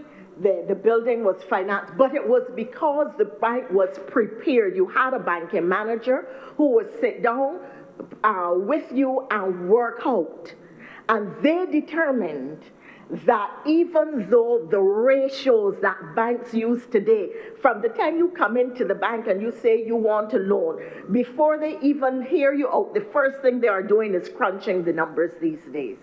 So your bank manager is willing to tell you no in relation to a loan very, very easily. But in that instance, two people were prepared to look at my ratios and say that they are not ideal, but we are prepared to make an investment in you. I have remained the client of both banks as a result of that. And as I said, the property is still in my possession with the mortgage completely paid off at the moment. And it was very well outfitted at the time. And I paid off that loan, the loan for outfitting it, before the loan period. I am making this point, sir, to share the experience where I was fortunate, maybe because I was able to articulate myself in a particular way, maybe because I was a politician who was known, maybe because it was that the bank manager felt sorry for me, maybe because it was that they trusted me, but they brought its social elements into consideration that our banks no longer consider. It is completely done now on the basis of what your ratios are, your debt to asset ratio, and no other considerations are factored in. So that is why, sir, that you could see that every single bank in Barbados in 2025 made a considerable profit over its 2024 margin, to the extent that the banks in Bridgetown last year walked away with $218.8 million in profit, while a lot of people who would have been good candidates for loans, etc., walked away from the bank with their hopes dashed and with nothing. And that answers the question, sir, that the Honourable Senator Walters put of why the ratio for the credit union is so much higher than that of the bank. It has to do with the assumption of risk. But if we were to apply a 13% default ratio to the banking loans or banking profits, you would see that the banks would still be highly profitable. They would still have walked away with increased profits over the 2024 margins. And therefore, I join with Senator Walters, or maybe Sir, he clearly wants to join with us, in a calling for banks to be more risk amenable or less risk averse in the way they look at people who come before them for loans. Most Barbadians, sir, are so happy to get the little loan that they do everything that they can to hold on to the property.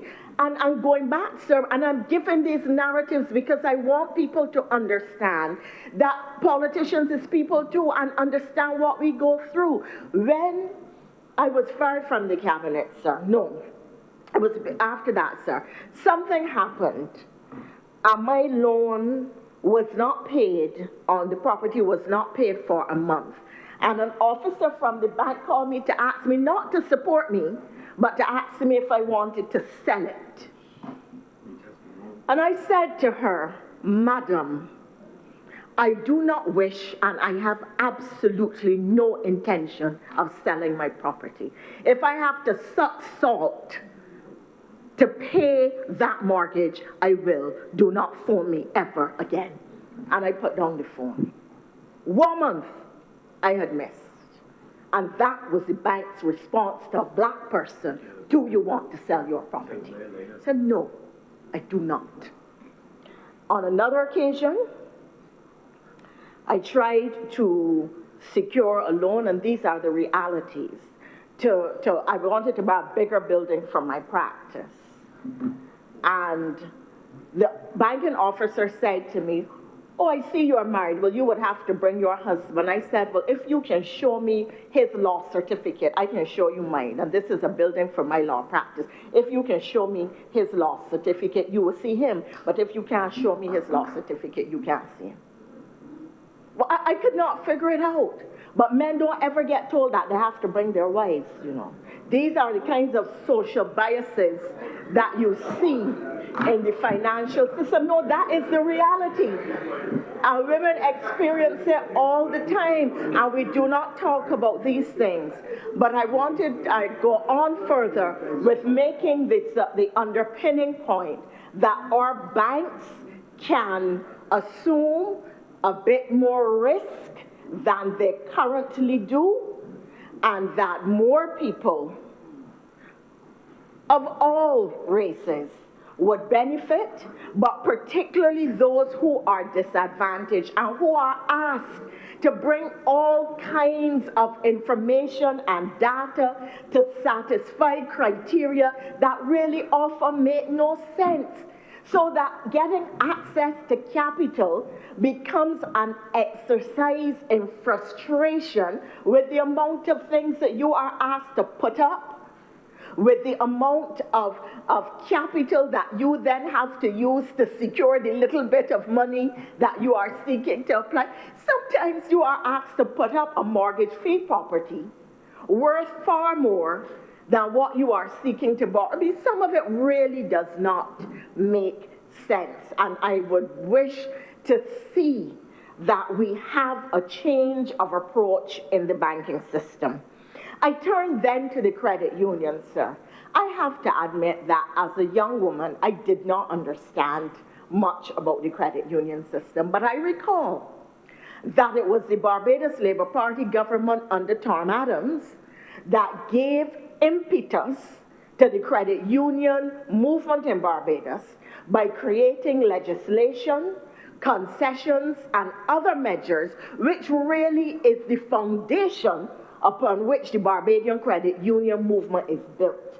And that, sir, shows the importance of government policy in relation to helping people to build wealth and capital, because Senator Walters and others spoke to the importance of the credit union movement, given the strictures in relation to the traditional banking system, to show the gap that the credit union has served to fill for a number of ordinary and middle-class Barbadians who otherwise would have been considered unbankable and would not have been able to get access to capital and financing in this country. So that one Barbados Labour Party administration ensured that the foundation was put in place and the structure of the credit union was constructed and expanded on that foundation of legislation and policy. And a second Barbados Labour Party administration at this time is now ensuring that adequate protections are serving to help in the context of the credit union.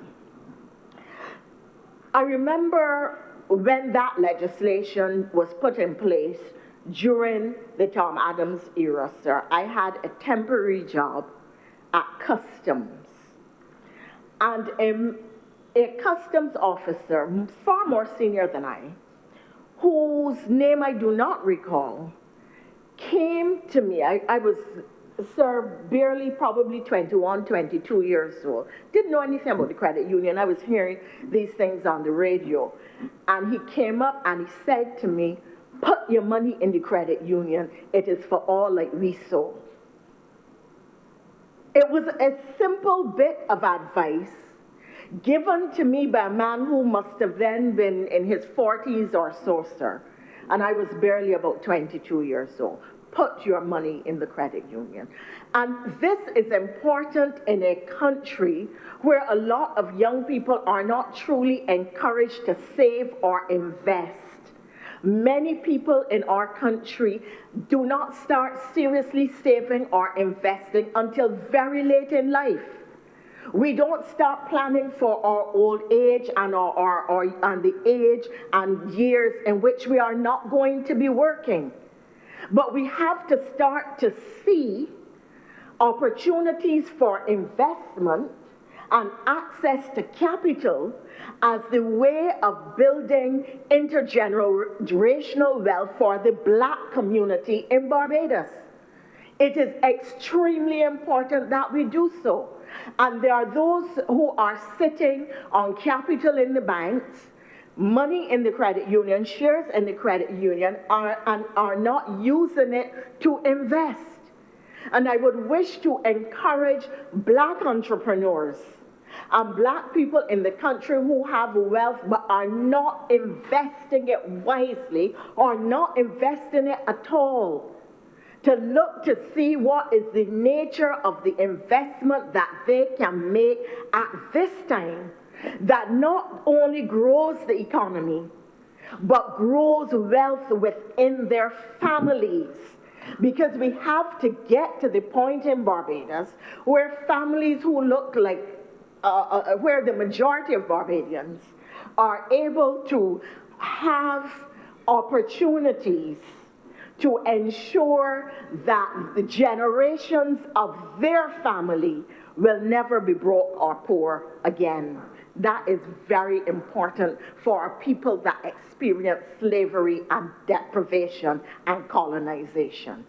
And the reality is that unless we encourage it, and this is why I think it is the central bank and other government agencies are now having, I hear them on the radio, public announcements and information on financial management, financial literacy, building capital and so on. These are very important for us to learn, because the reality is that a lot of us would not have come out of families where we have had the experience of other family members who have been able to build wealth. And usually for a majority of people in the country, the single largest capital asset that we will own will be a house, We may only ever own one in our lifetime, and once we stop working, our capacity to maintain that property becomes very difficult, and after the children leave home and so on. So this issue of how we look at financial opportunity, the extent to which we seize financial opportunity, the level at which we would want to cooperate with others to build wealth, not just within the context of our family, a single family, but within the context of friends and family groupings, becomes really of extreme importance. In that regard, sir, I am extremely happy to be able to support the resolution, the legislation before the chamber, to really speak to the issue and consider how we will do broad investment as a people and the extent to which both the banks and the credit union, but particularly the credit union, can become levers for greater wealth building in the context of our society, particularly now that a lot of capital is floating through. There is a lot of money and liquidity in the banking system and in the financial market generally, and this must be used to ensure that people have a better, brighter future, and that now that the times are good, bearing in mind that times do become lean, that we seize the opportunity to make the most of it and to build for, not just for today, but for tomorrow. And with that, sir, I indicate that I'm much obliged. Thank you very much, Senator, the Most Honourable Elizabeth Thompson. Honourable Minister of Finance, please wrap up. Thank you very much, Mr. President, and I want to thank honourable members for their support. I reflect on some of the comments made, and to say that in relation to how we intend to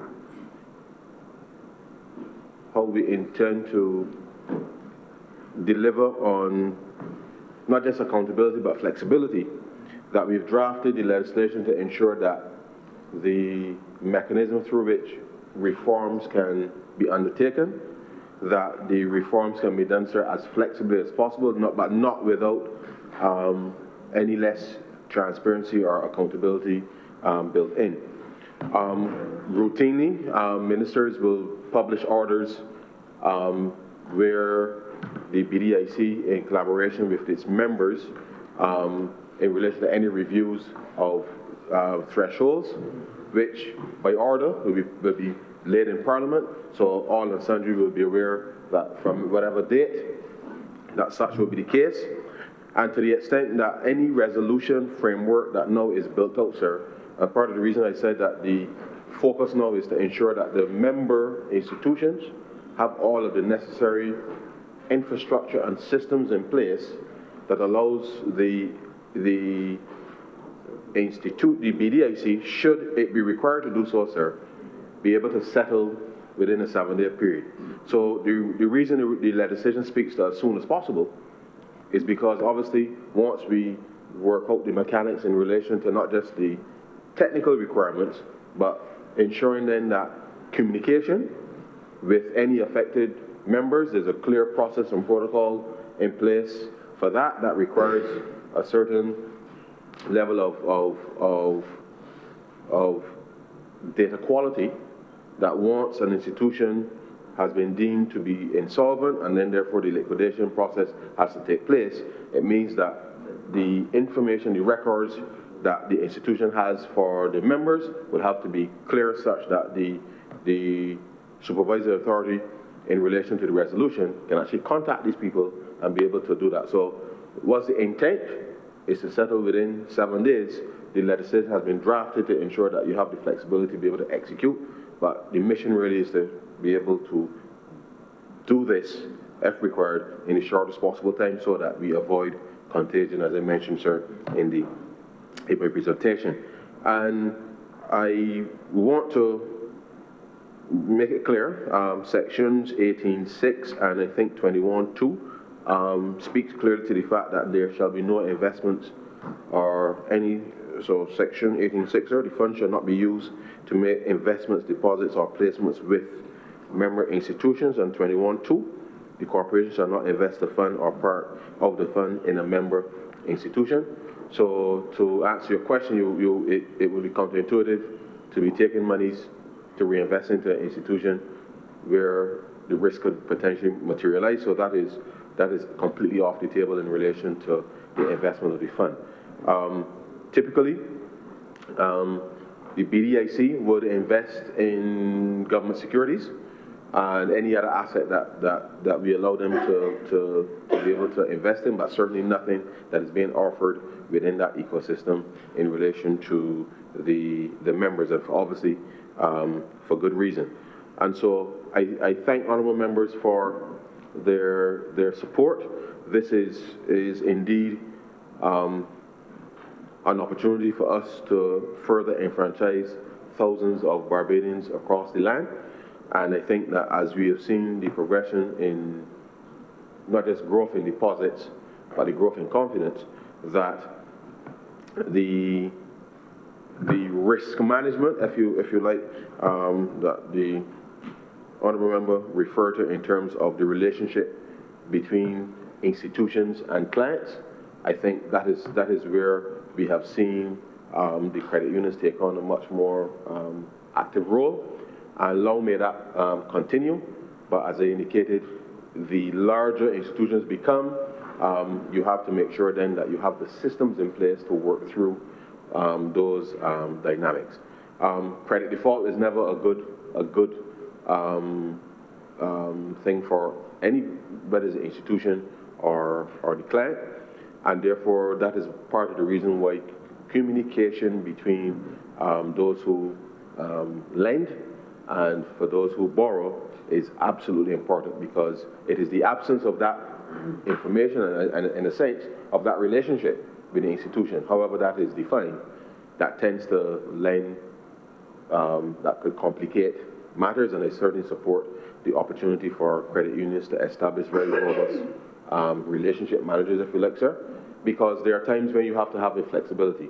And certainly COVID, for example, presented a clear example as to why we had to put in place regulatory forbearance, because clearly where the economy had declined because of a significant external shock, then obviously it meant that persons whose incomes suddenly were not what they were before, it meant that both the central bank and the FFC, working together, as it indicated, sir, had to work with the financial institutions of all types to ensure that the necessary, what we describe as regulatory forbearance, meaning you give people time to be able to work through those that tough period and allow them to come out the other side still whole, still intact, without any diminution of their credit quality, simply because of the shock. So the system worked from that perspective, and therefore we hope that once we are able to signal to the rest of the world that we not just capable of managing our fears, but that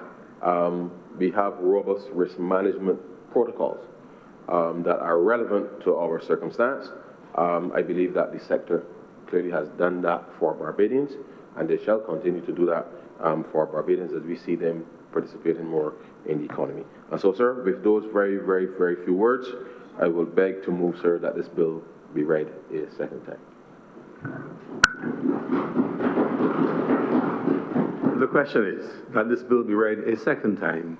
Will those honourable senators in favour please say aye? Aye. Those against please say no. Methinks the ayes have it. Mr. President, Mr. President, I do now beg that you leave the chair and the House and the Senate resolve itself in the committee for consideration of this bill. The question is that I do now leave the chair and the Honourable the Senate resolve itself in the committee for further consideration of this bill. Will those honourable senators in favour please say aye? Aye. Those against please say no. Methinks the ayes have it.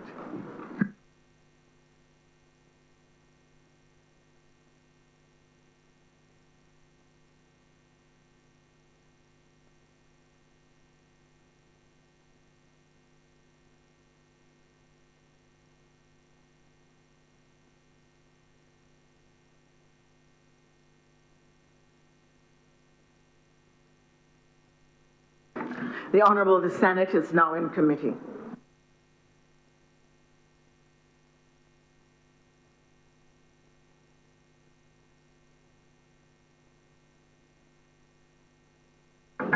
Madam Deputy President, permission to take the bill in parts. Permission granted.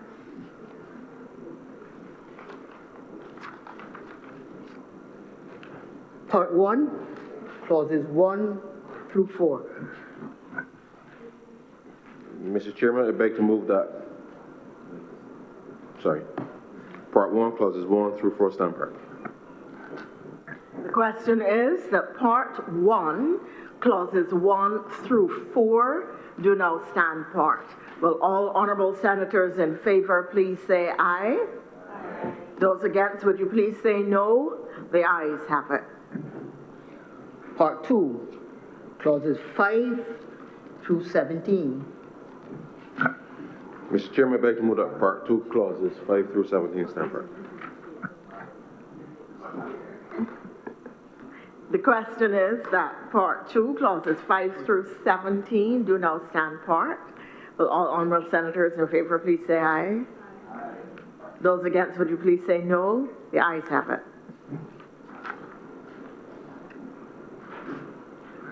Part 3, clauses 18 through 28.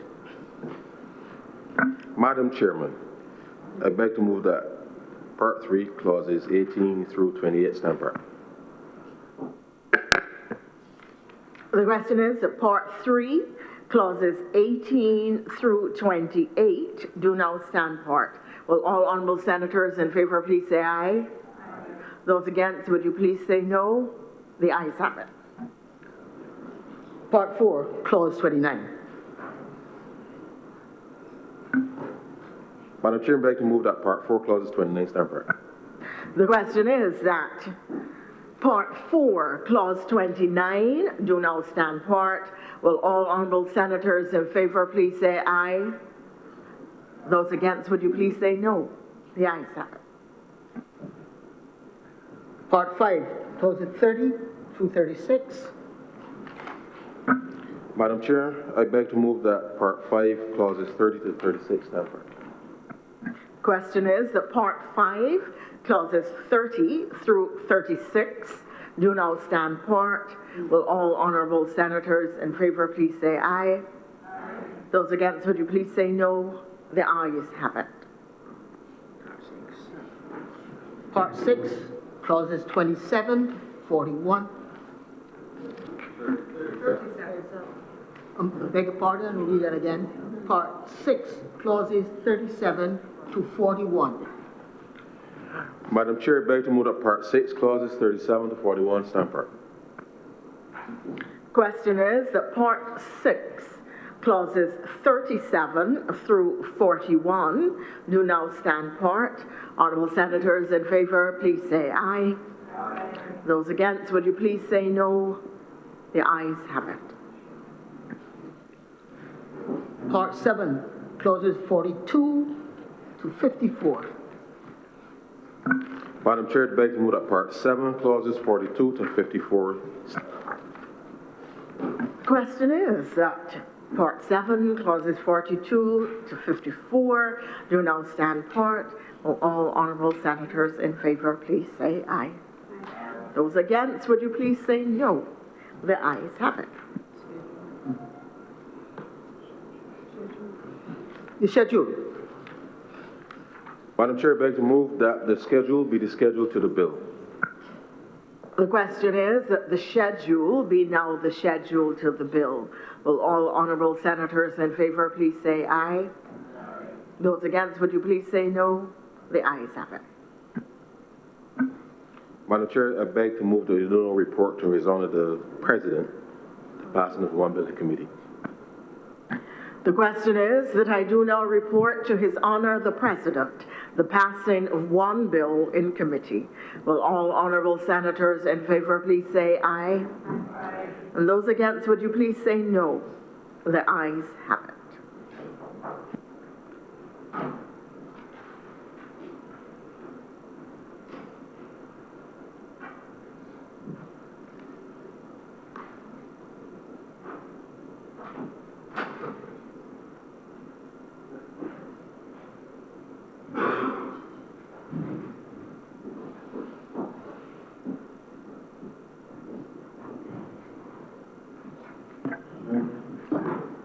Deputy President has reported to me the passing of one bill in committee. Mr. President, I beg to move this bill be read a third time. The question is that this bill be read a third time. Will those honourable senators in favour please say aye? Aye. Those against please say no. Majority ayes have it. Mr. President, I beg to move that this bill be now passed and cited as the Protection of Depositors Act 2026. The question is that this bill do no pass and be cited as the Protection of Depositors Act 2026. Will those honourable senators in favour please say aye? Aye. Those against please say no.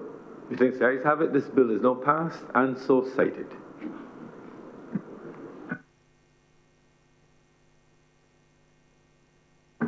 Senator Cummings. Thank you very much, Mr. President. I beg to move that this sitting of the Senate be suspended for lunch to reconvene at 3:45 p.m.